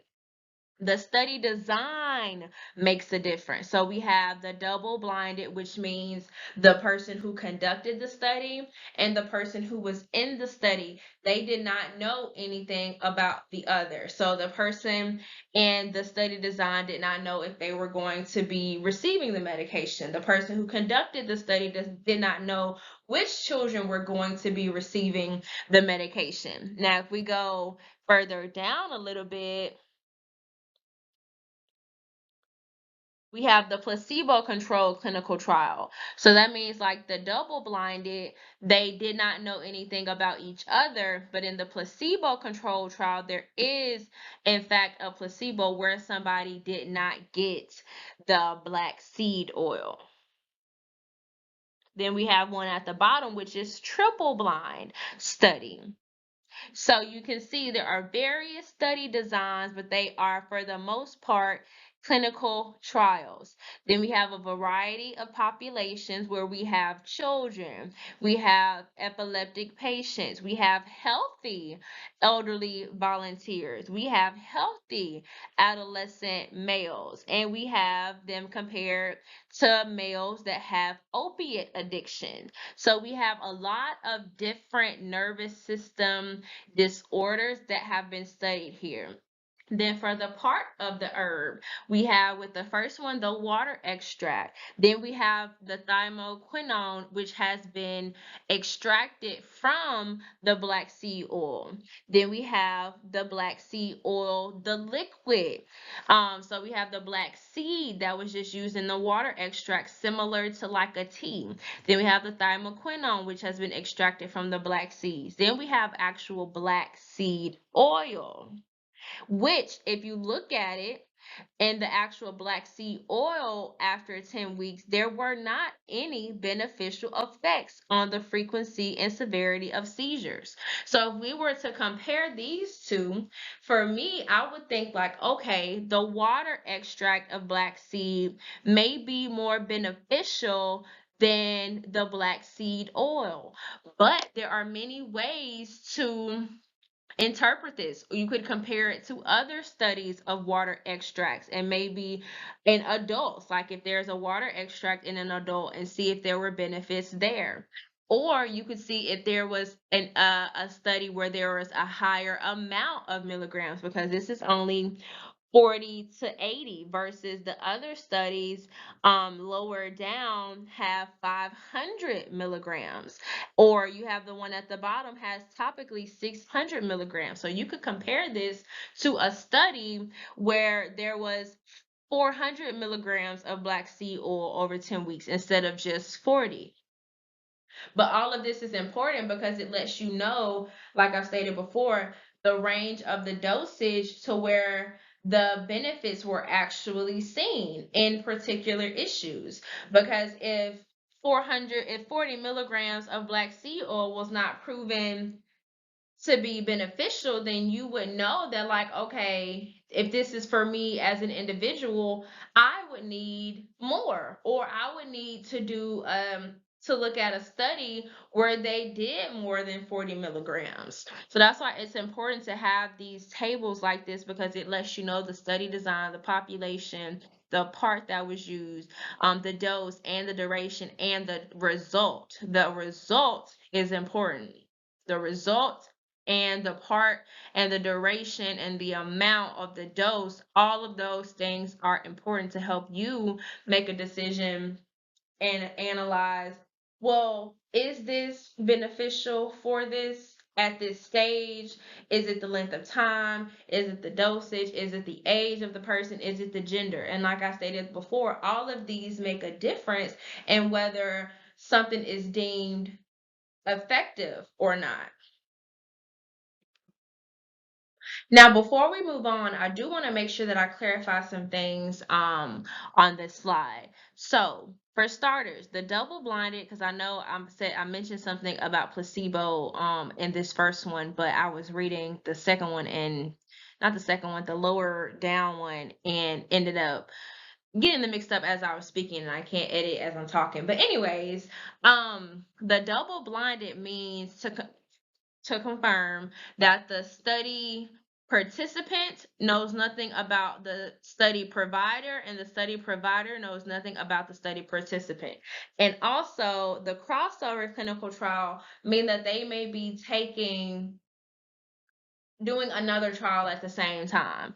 So for the two that are on top, there's a chance that those same 22 out of the 23 people are doing both studies. So they may be doing the water extract on one token and the thiamoquinone on another token. So they may do one for 10 weeks and then another for 10 weeks. So that it may have the same people involved, or those people in one study may be involved in another study at a similar point in time. And that also makes a difference because you want to make sure that the results that they are getting are not influenced by their recent participation or their, future participation in another study.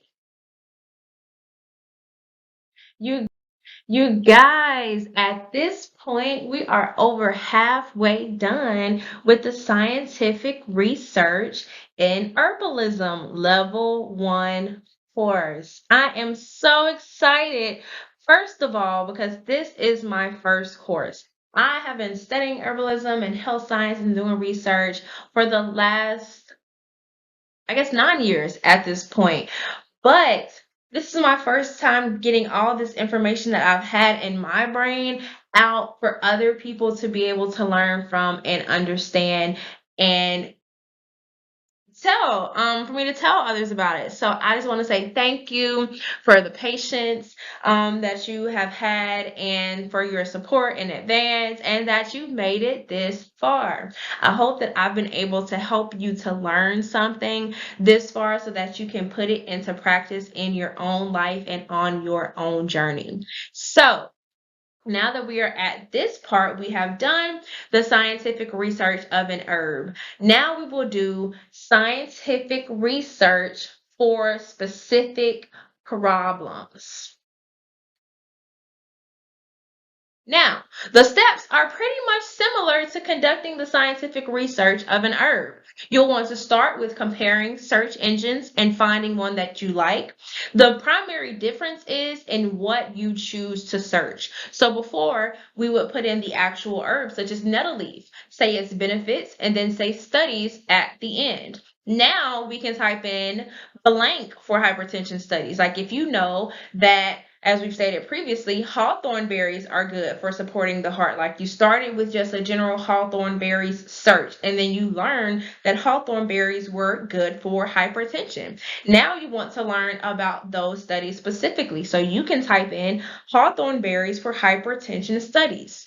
Or let's say you don't have an herb in mind and you want to more so learn root causes to a specific issue. You can start with these two sections. You can start by saying mineral deficiencies and blank, so you can see mineral deficiencies and if they affect hypertension severity. Or you can start with toxic chemicals and whatever the issue is and get studies at the end. For me, these are my top 3 things to type in a search engine for a specific issue.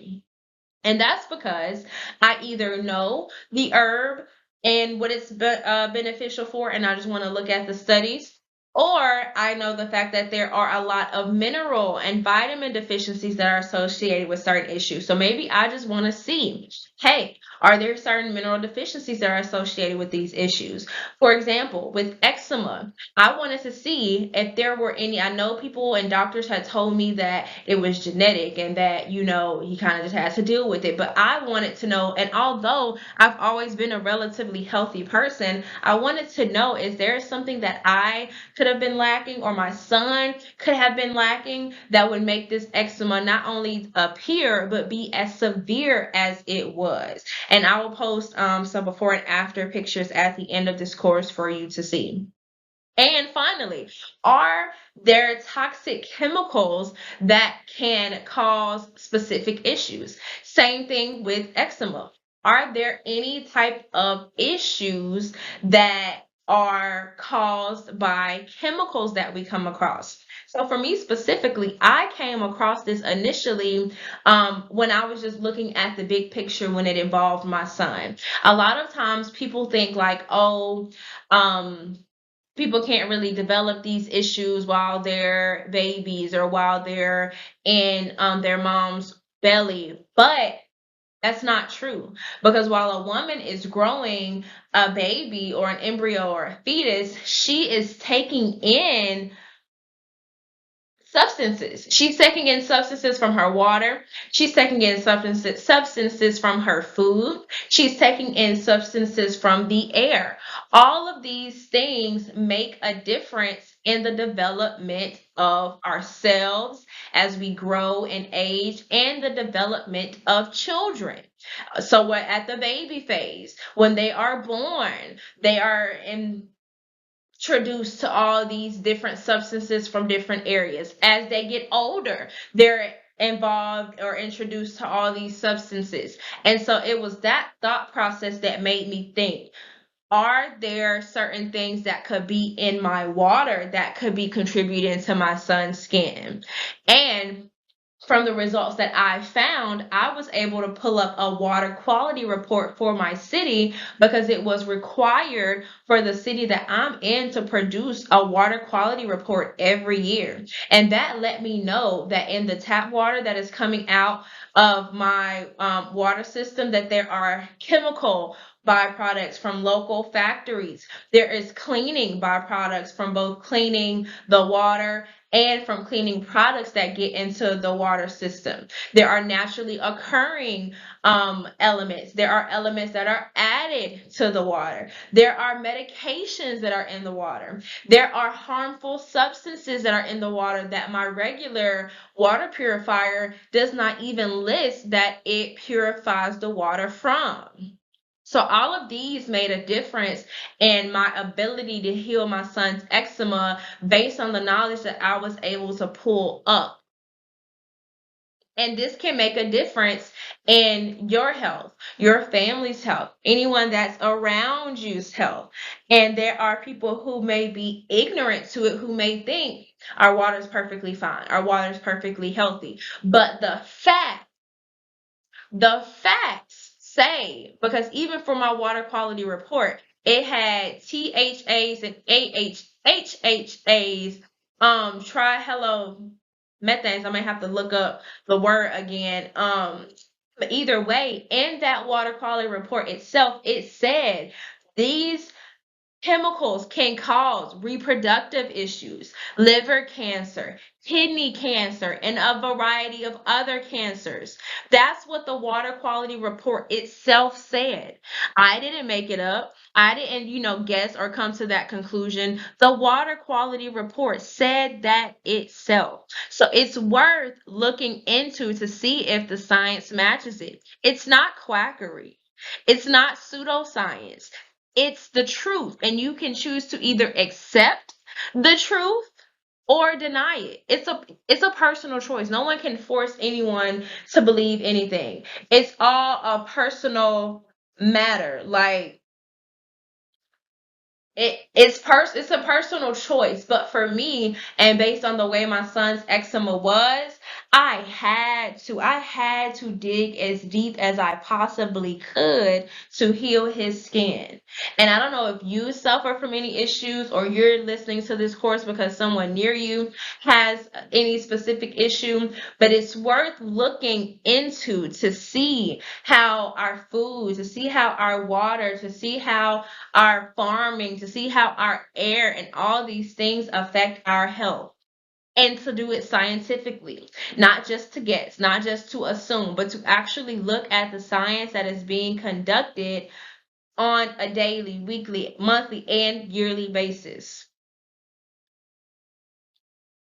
And when you pull up these results, you do the same thing. You'll look at the source that you did the search engine on, the source of the study or the review or the analysis, and you'll look at the year that it was published. And of course, you'll still skim the study, look at the hypothesis, the methods, the results, the discussion, the conclusion.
Now, I did want to go ahead and pull up two pages from my local city water quality report so that I could make sure that I provided you guys with the most update and accurate information. So it had the total trihalomethane and the haloacetic acids. And then as you can see, it has for above the MCL over many years may have an increased risk of getting cancer. And the one for TTHM experience problems with their liver, kidneys, central nervous systems, and may have an increased risk of getting cancers. And these are a byproduct of disinfecting the water. And you can see it tested it at different locations, and it put the results. It has the low and the high results, and then it also has the actual results. And then on the right side, I put this on here because it lets me know, as well as you, the contaminants that are not regulated by the EPA, such as caffeine in the water. But as you can see, it was in the water. And then it has, other chemicals and contaminants that are not regulated by the EPA. So I put this in here just to show you that there are extra contaminants in the water that may not be filtered out by a standard water filtration system. I do provide a full breakdown of this in my home remedy guides ebook. This is my scientific research in herbalism course, so I won't go over it as much, but I did want to at least touch on it because it does provide that foundation to show that there are other things in our water that we should pay attention to when it comes to our health and when it comes to the health of others around us. All right, so back to the topic at hand, which is doing scientific research of a specific problem.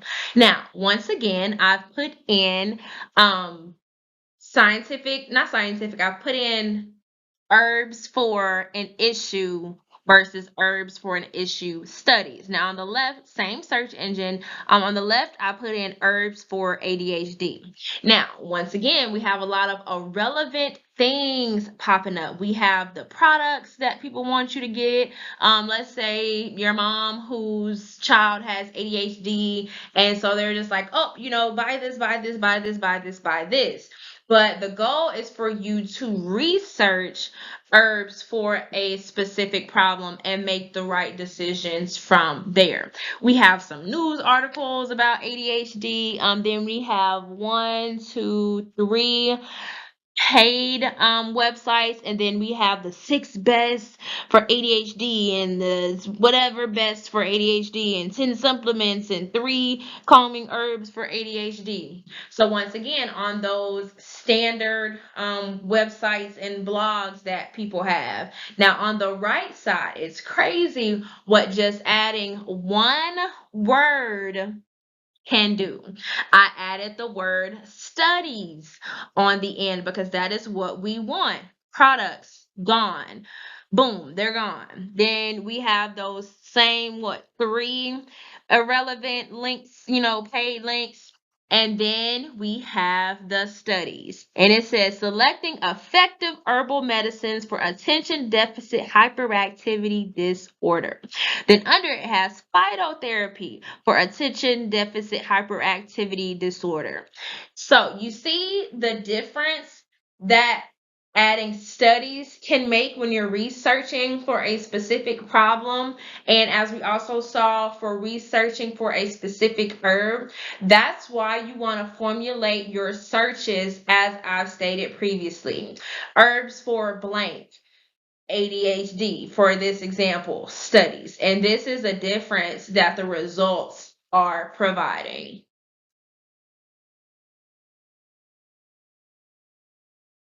Now, I did take it a step further and search toxic chemicals in ADHD studies. Now, I won't stay on the herbs for specific problems area because there is a fine line between it going into medical advice, and that is not the goal of this course. The goal of this course is to get you started on how to complete effective research of herbs and herbs for specific issues.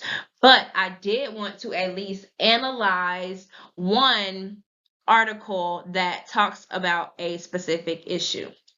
Now, this one was published in the International Journal of Environmental Public Health, and it's from 2022, so it's very recent. There is the DOI, the Digital Object Identifier, PMID, which is the PubMed reference number, and the title and the authors. So it says the association between ADHD and environmental chemicals, a scoping review. So we have a review for this article. The abstract says the role of environmental chemicals and the etiology of attention deficit hyperactivity disorder, ADHD, has been of interest in recent research. This scoping review aims to summarize known or possible associations between ADHD and environmental exposures to substances selected as priority chemicals of the European Human Biomonitoring Initiative. Literature searches were performed in PubMed to identify relevant publications. Only meta-analysis and review articles were included, as they provide more extensive evidence compared to individual studies. The collected evidence indicated that lead, phthalates, BPAs are moderately to highly associated with ADHD. Limited evidence for an association between ADHD and PAHs, mercury, and pesticides exists. The evidence of association between ADHD and cadmium and PFAs, which are forever chemicals, based on the identified reviews, were low, but justified further research. The methods of the individual studies included in the reviews and meta-analysis covered in the current paper varied considerably. Making precise conclusions in terms of the strength of evidence on association between certain chemicals and ADHD was not straightforward. More research is needed for stronger evidence of associations or the lack of an association between specific chemical exposures and ADHD. Now, that was a lot, but there is a lot that we can gather from this abstract. Number one, this abstract further shows the importance of analysis and reviews because, like I stated previously, these analysis and reviews provide the grounds to conduct official randomized controlled trials. They provide a scene for potential associations and if they should be studied further or not. They provide potential causes or potential links between certain chemicals or certain habits or certain relationships to certain issues with chemicals and the disease development. That's what this review aims to do. And it stated who is doing this. So it's the European Human Biomonitoring Initiative that may provide bias in the future, but you have to find out. You have to wait and find out and see if the people who are conducting this review will be the ones to lead a study. Additionally, it says that the search was performed in PubMed. That is the only place that they gathered their information from. So once again, you have to be aware of where people are gathering their information from when they complete these reviews. And if that limits the amount of information that they are able to bring to the review. Next, it says that they did the meta-analysis and review articles because it provides more extensive evidence compared to an individual study. And this is because if you were to do an individual study, you would have to purposefully choose to give someone these chemicals. And that could be unethical. That could be dangerous to choose to give someone these chemicals at a high dosage to see if it would cause these issues. And who would purposefully, let me not say who, but it could be harmful for someone to knowingly choose to give themselves or their children these chemicals just to see if they would cause these issues. Now, it could be better to do post study to look back for the last 20 years on people who have been who have used these BPAs, whether knowingly or unknowingly, through plastic or through non sticking cookware, and who have used these items over the years and test their levels over the years, or start with people now who just choose to use these items, not purposefully, going out to buy them if they weren't going to buy them themselves, but who were already going to use these items and tracking them over the next 10, 20 years to see how it affects their health, to see how it affects their fertility, to see how it has any long-term effects on themselves or their family. Next, it says that there was, from the evidence that they collected, that those lead and BPAs are anywhere from moderately to highly associated with ADHD. Now, that can be an issue because moderate is different from highly.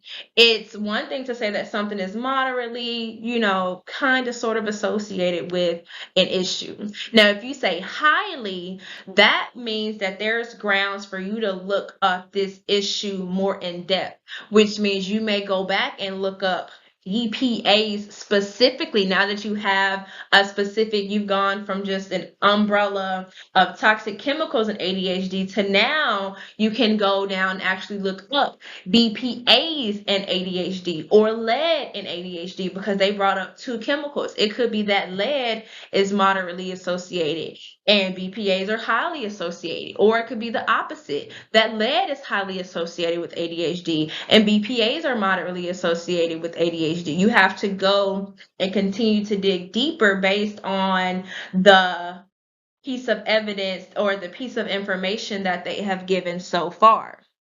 Then it says limited evidence exists for an association between PAHs, mercury, and pesticides. Now, you could choose to put that to the side and be like, well, it's limited evidence. Or you could interpret this as there was limited evidence from this particular database. Let me go and search in another database and see what theirs says about pesticides and ADHD, or what theirs says about mercury, high levels of mercury and ADHD. That's why I say it's important to know where these analysis and reviews come from so that you can know, okay, they have used all of the sources possible, or that they have not used all of the sources possible to come to their conclusion.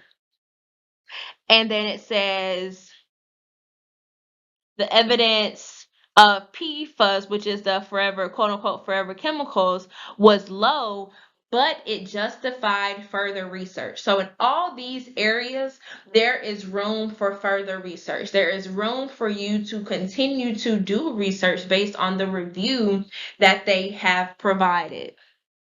Now it says, making precise conclusions in terms of the strength of evidence on association between certain chemicals and ADHD was not straightforward. And as you can see from reading this, it was not straightforward. It did not say this does cause this does not cause this this definitely causes this definitely does not. There was no straightforward answer. They just said this had a lot of evidence that it might be.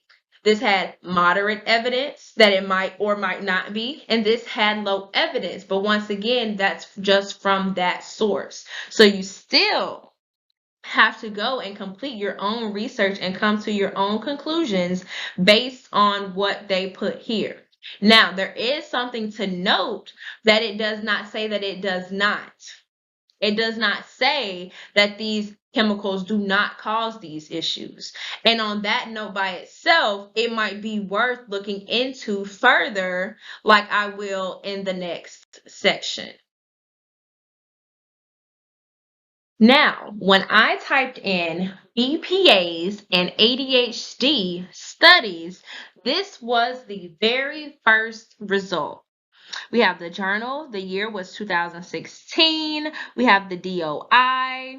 And the title states Association of Bisphenol A or BPAs exposure and attention deficit hyperactivity disorder in a national sample of U.S. children. The abstract. BPA has been linked to changes in the dopamine system and development of an ADHD phenotype in animal models, with differing effects in males compared to females. We examined the association between urinary BPA concentrations and ADHD in a national sample of U.S. children, and whether this association differs by child sex. Methods. We use data from the 2003-2004 National Health and Nutrition Examination Survey, a cross-sectional, nationally representative sample of the U.S. The population. Participants were 8 to 15 years of age, using a diagnostic interview to ascertain the presence of ADHD in the past year. Multivariable logistic regression examined the link between concurrent urinary BPA concentrations and ADHD status. Of the 460 participants, 7.1% met diagnostic and statistical manual of mental disorders, 4th edition, the DSM-4 criteria for ADHD. Children who had BPA concentrations at or above the median of the sample had higher prevalence of meeting criteria for ADHD than those with BPA concentrations below the median. Higher urinary BPA concentrations were associated with ADHD.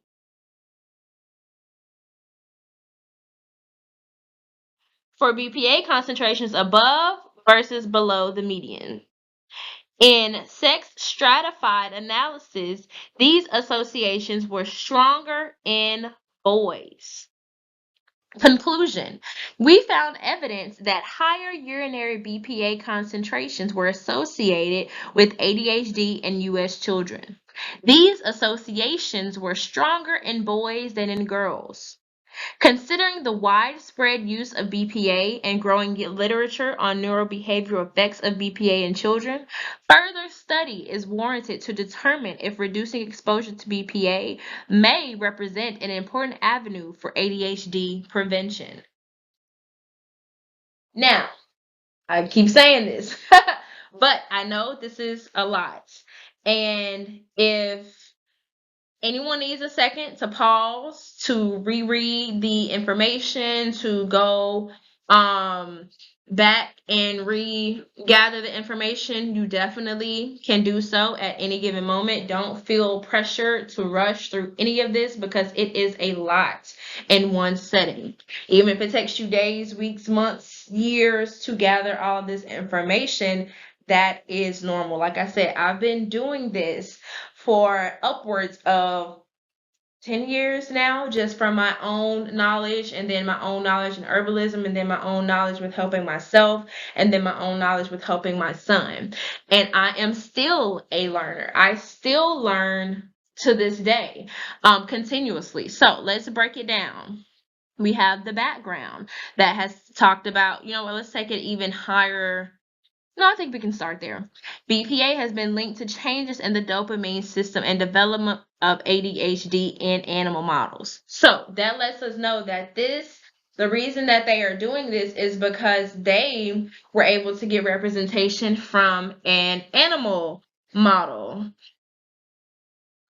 So that's what made them decide to switch over to see how they could complete this in humans to gather the results that they needed to. So that's why they did a national sample. And so this goes under those qualitative studies. And this is another reason why different types of studies are beneficial when it comes to certain issues, because it's just more of an ethical thing to do versus giving every child in the US BPAs for 20 years and then seeing what type of health issues they have. That's not the only way to get to the best result and to analyze the possibility of a connection between a chemical and an issue. The methods, they use data from the 2003-2004 National Health and Nutrition Examination Survey. It's a cross-sectional study, which means that it may have information from various people who may be doing various studies at the same time, which also means, but they said this should have been a nationally representative sample of the U.S. Now, the population has people between 8 to 15 years old, so that makes a difference because of the age that they are. If they were younger, it might have made a difference because people gave their criteria to see if their child even had ADHD. The child could have been 5, and I think at this point they don't really do the diagnosis officially to age 7, but some doctors can choose to give a diagnosis beforehand. But a 4-year-old may be hyper and may be, antsy and have a lot of energy and it not be considered ADHD. So they chose this age range for that reason, because the data may have been skewed if they got someone who wasn't in the right age range. So that's why each aspect of the study or of the review makes a difference. Let's see, what else do we have here? And we haven't talked about confidence intervals, like where of the 460, there's a 7.1% or a 95% confidence interval, because that just goes a little deeper than this level 1 course. The goal here is just to gather the basics of information to make sure that you understand what is going on in the study, the background, what's happening, what were the results, and what was the final conclusion.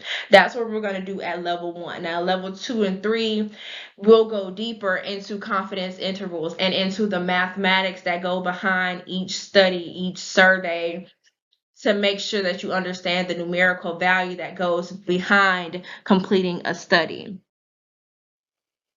And so then it has the results of who qualified to be considered with ADHD. But it said that the people who had higher amounts of BPA in their system were more likely to have been associated with those ADHD-like symptoms and or diagnosis.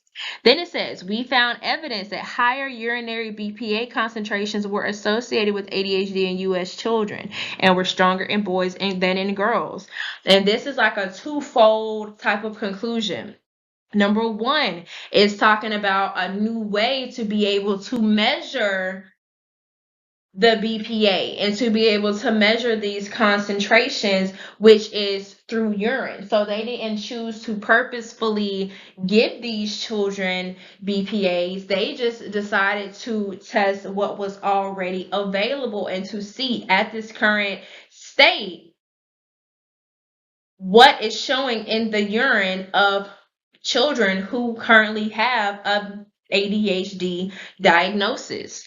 And also, it's showing that there is a difference between boys and girls. There's a different type of concentration, which means that the association was a little bit higher in boys than in girls, which means you may pay more attention, which doesn't mean don't pay attention at all if there's a young girl with ADHD, but it means that you could pay closer attention and it may be easier for you to make a difference in a boy with ADHD if he has higher levels of BPA.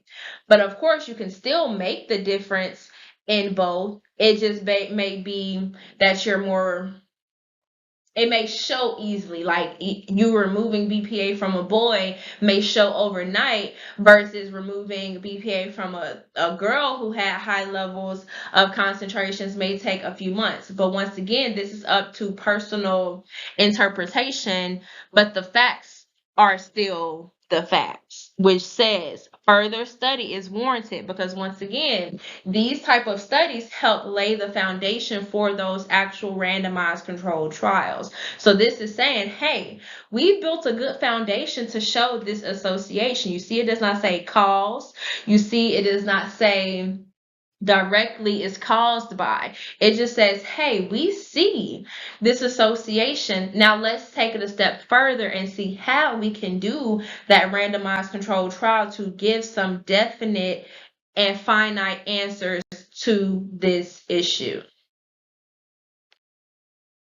So how was the quiz? I hope that it was not too difficult and that you were able to put the things that we've talked about into practice. Of course, better practice comes with time. This is not an overnight process. Always be lenient on yourself and remember that this journey is a lifelong one and you will continue to learn more as you go along. So, we've already mentioned these before. Now we're going to learn more about the information and the sources where the information and the studies will come from. And what I mean is we're going to talk about the databases, journals, and herb-drug interaction.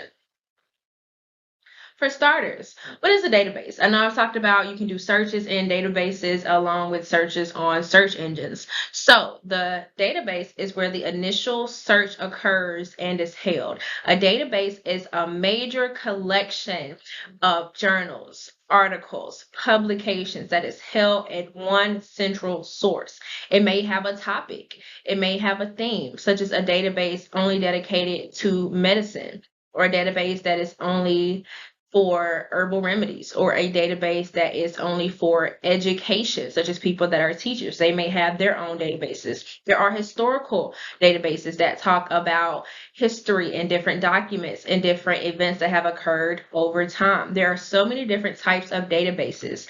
There are other databases about science. There are math databases that are solely focused on gathering information and holding it in that database that has to do with math.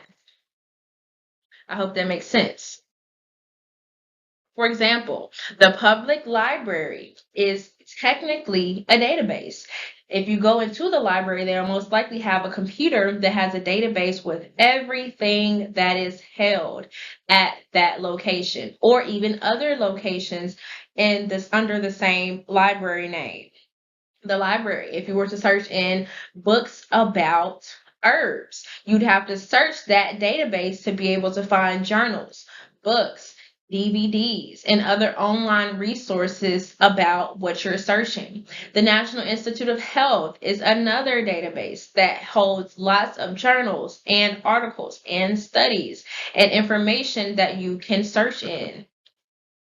And under or within a database, you have journals. You have journals that publish either online or physically publications on a specific frequency. You may have a journal that publishes updated herbal research once a month. You may have a journal on sports rehabilitation that's published once a year. But there is a specific frequency and there is a specific topic within this journal that you can subscribe to or that you can just find while you're conducting a search. And within each journal, you will find articles. Like I've stated before, if you have a journal that is on sports rehabilitation, you may have an article on some new chiropractic device or a new physical therapy device that would be published within this journal. So we have database as the largest part of the umbrella. It houses everything that you could possibly search for on a search engine or on a book or on a location. It's held within a database. And then you have a journal, and these are different publications that are held within the database. And finally, the journal will contain articles.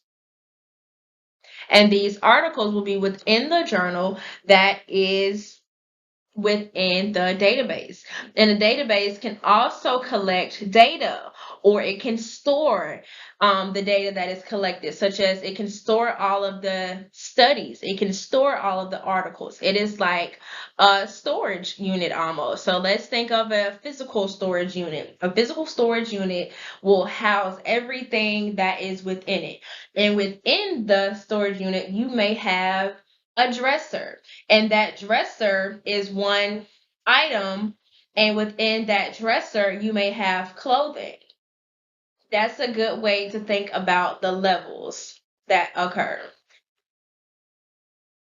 This is also helpful because if you want to do your searching, you may choose to search via journals, or you may want to subscribe to journals that pique your interest. You may want to subscribe to journals about herbs, or you may want to subscribe to journals that talk about research that is being conducted on herbalism. You may want to subscribe to a journal that talks about herbs and how they interact with certain drugs and medications.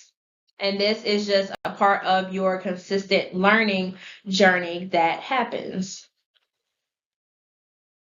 Now, let's go a little bit further into these aspects of research. For starters, the first resource I'm going to give you guys is a few databases. So, my favorites are the National Institute of Health, ResearchGate, and Science Direct. My favorite journals are the International Journal of Herbal Medicine, Journal of Complementary and Alternative Medicine, and just the Standard Journal of Herbal Medicine. And finally, my favorite sources for herb drug interactions include hellopharmacist.com, the National Center for Complementary and Integrative Health, Medscape Drug Reference, the Chinese Western Medicine Integrative Information Network.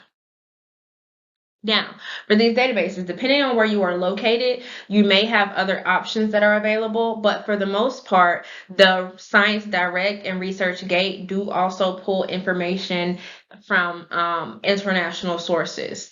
And same thing for the International Journal of Herbal Medicine. And finally, the Chinese Western Medicine Integrative Information Network is also an international source. Guys, you have completed the final quiz in this course. I can't believe that I've made it this far with teaching you, and I can't believe you made it this far with listening to me. Like, once again, I am literally so grateful. I wish I could put it into words, the amount of gratitude that I have that you trusted me by listening to my first online course. Now, we've talked about a lot of things within this course, and I want to end it with talking about some drawbacks, some takeaways, and some general things to note. For starters, this is a level one scientific research course. Level one. And so, one of the primary drawbacks to completing this course and to getting into the world of scientific research and scientific literature is the language. There may be a lot of terms that you may not know. I still learn new terms every day because I am not the one that completes the research. I am just the one who reads and analyzes it. I would recommend that you start your own dictionary or your own scientific research reference journal to help you keep track as you learn and as you go through the process of analyzing and examining scientific research. This is a slow and steady process. It may take you 2 to 3 weeks to a month to analyze each study. It's not meant for you to just skim a study and know all of the information in one sitting. Because as you saw from our recent breakdowns, it's so much information even packed into one singular paragraph. So it is imperative that you make sure that you understand every detail of a study, understand every word that is being stated, at least in the beginning. And at least as you go along. So if you start a study and it's 10 pages long when you research it, that may take you 3 months to analyze it. I was able to give you a quick overview because of the fact that I've been doing this for so long, but like I've stated, I still learn new words every day. And that is okay. If you're zooming through it, in my opinion, that's not okay because you're not taking and all of the valuable information that the scientific studies contain so where you can make the best decision for yourself. Now, like I stated, the numbers, you may not fully understand the numbers that are put out in studies. You may not fully understand confidence intervals. You may not fully understand the graphs, the charts, and the lengths of some of these studies because of the fact that it may be 10 pages. So even if just for the first few months you decide to do what I stated as step number three, which is just to skim the study. If that's all that you have the capacity to for the first few months, even to a year, that is okay. And if through that process you start reading and you start skimming and you have to read it 10 times and you have to read it 20 times, that is perfectly okay. That is what you should do. Like I said, when it came to my son's eczema healing, it took me a year of research, a year of understanding a whole new realm, which is skincare. Skincare has its own language. Heart care, cardiovascular, it has its own language. Um, Liver support, it has its own language. All of these areas that people go into specialties with, they all have their own language, and it is okay. It is best to take your time. Like I've stated before, this is level one. This is super introductory. If you don't want to go to the part to where you're examining the background, that's fine. Like, as long as you are taking the time to at least understand that abstract and understand those methods and understand those results, that is still valid. Everything else may just come at a later date, and that is okay. Take your time. You are not in a rush. Okay, it is okay. Take your time. Another drawback is the long term studies, the studies that are just registered, older studies, and a conflict of interest. Long term studies would be like those pilot studies that I was telling you about, where they're at the beginning launching phase and the study is not complete. That it's hard to interpret information from a pilot study or a study that is still in the works or going to its next step because it has not been completed. They can give you general information on their findings so far, but they cannot give you irrefutable data on a study that is not complete. Also, studies that are just registered before they even become in the pilot phase. Studies that they plan on doing, like, oh, well, we plan on testing the BPAs for ADHD in year 2027. It makes it hard to gather any information from that. You can choose to, create another database or another spreadsheet where you talk about future studies that you may want to follow over time, over the next 5 years, over the next 10 years, and keep track of it that way. But that is another drawback.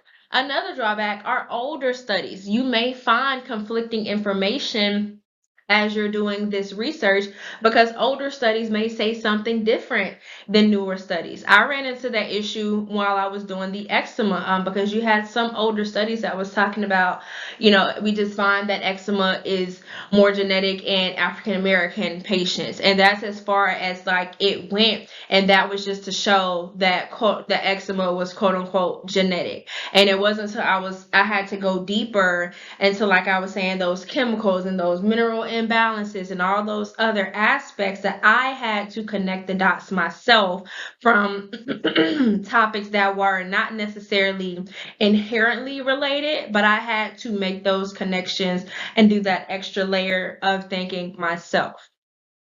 Another potential drawback is a conflict of interest. As I stated earlier, it's very possible for a pharmaceutical industry to conduct a study that is not double blind, that is not random, and that can pose as a potential conflict of interest if they do not have those randomized variables to make sure they did not have a hand in the results. And this also comes into play, like if you're watching commercial for dental products and they say 9 out of 10 dentists recommend this, but they only went to 10 dentists that they already had a relationship with, that they already had a partnership with. So of course those 9 out of 10 dentists will recommend it, but there is a conflict of interest that they are not required to disclose for that commercial.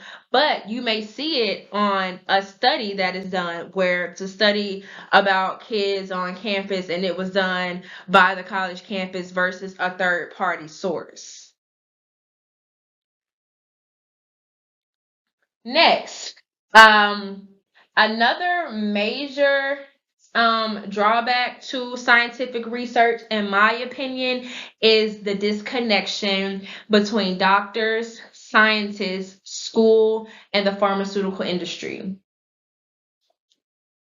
For example, doctors are taught how to check symptoms and prescribe medication accordingly. Now, I cannot confirm this as a fact because I am not a medical doctor, but I have looked through medical doctor textbooks and I have taken anatomy and physiology being the study of like certain symptoms and diseases and issues, and they take it a step further and they say, okay, if your patient has vomiting, nausea, or indigestion, give them this. And it's just like a pretty linear path of teaching.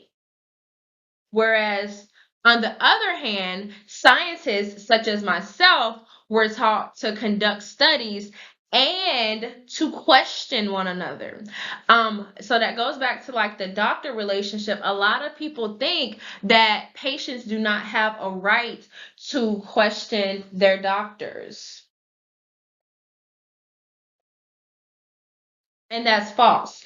You have a right to question your doctor on the medication you're being given, on the diagnosis that you've received, and not in like a skeptical way, but in a I am the representative for myself kind of way. But as a scientist, I was taught to question a lot. They tell us as scientists to question and to have healthy skepticism and to not follow others blindly. And this is why people go back and replicate other studies. They don't say, oh, well, because you conducted this study, Now I automatically trust you and I automatically believe you.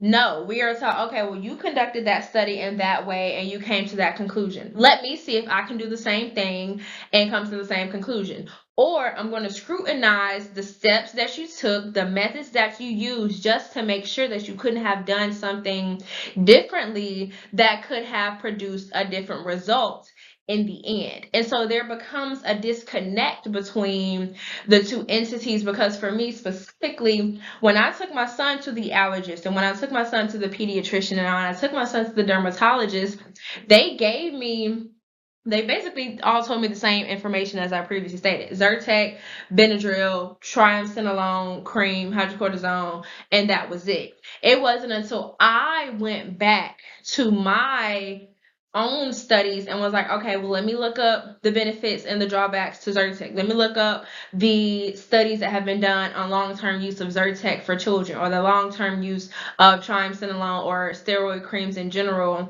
and children's health or any side effects. I remember super vividly, I went to my son's dermatologist, the people that are supposed to study these prescriptions that they are giving to people. And because I had heard it as like a rumor and I wanted to go to the person that I was supposed to trust for confirmation.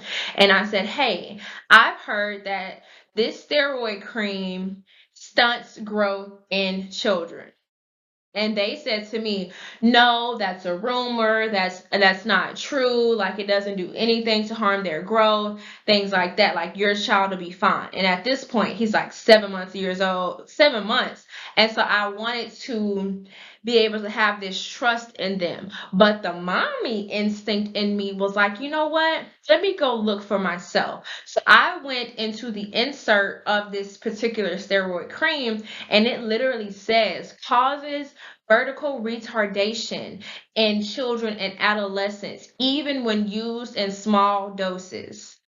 I was shocked. I was mad. I was confused. I was flustered. I had so many different emotions because my thoughts were like, okay, on one hand, did you know and just choose to just minimize it so that I would just walk away and just use this cream? Did you not know? And that means that you're not doing research on the things that you're prescribing to me and telling me to give my child who isn't even a year old.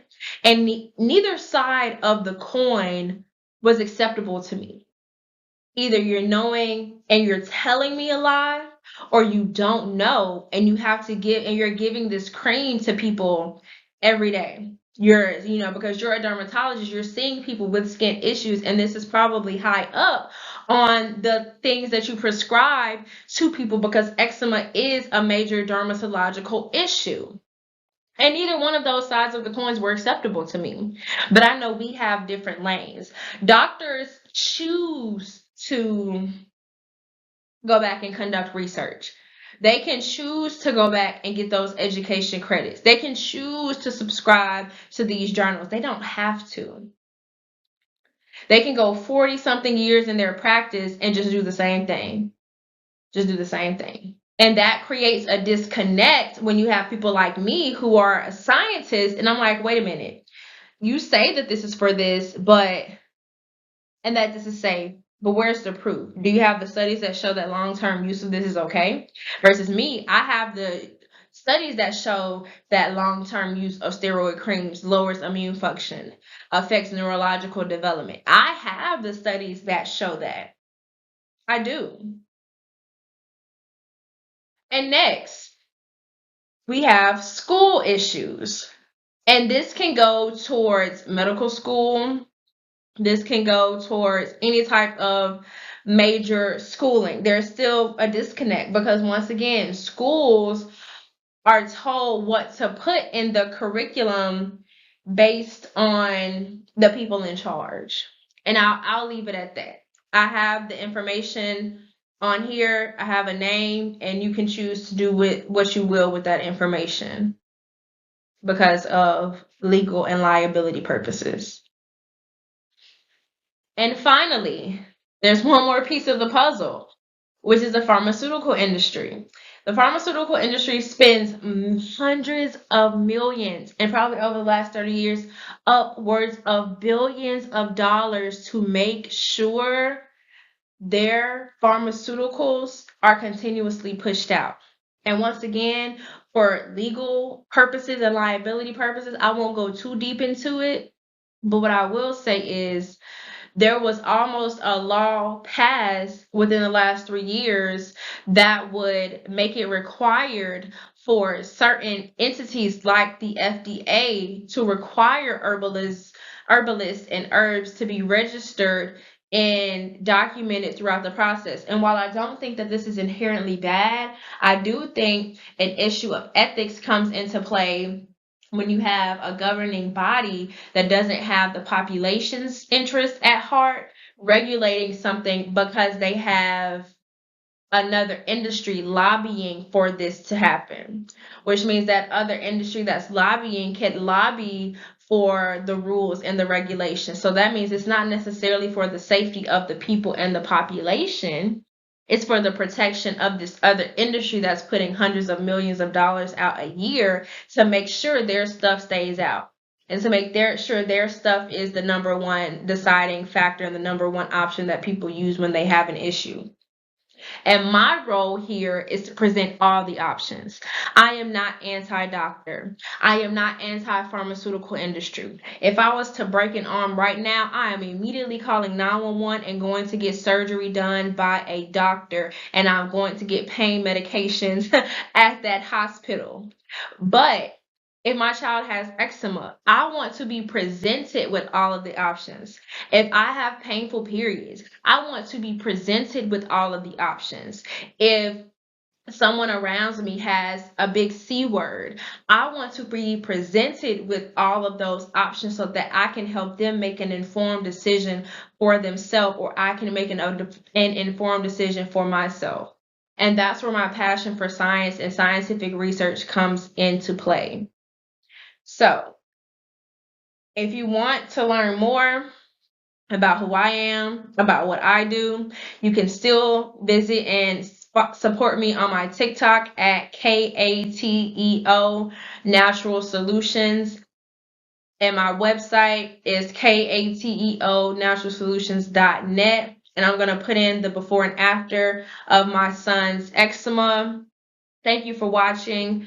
Thank you for viewing. I really hope that you were able to learn something and that this course was worth it for you.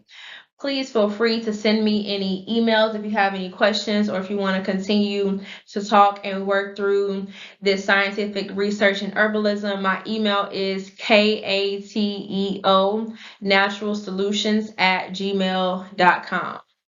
Thank you.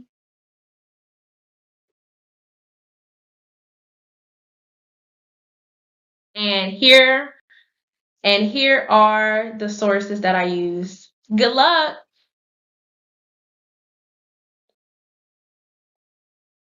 Final assignments. Talk to you guys soon. Bye.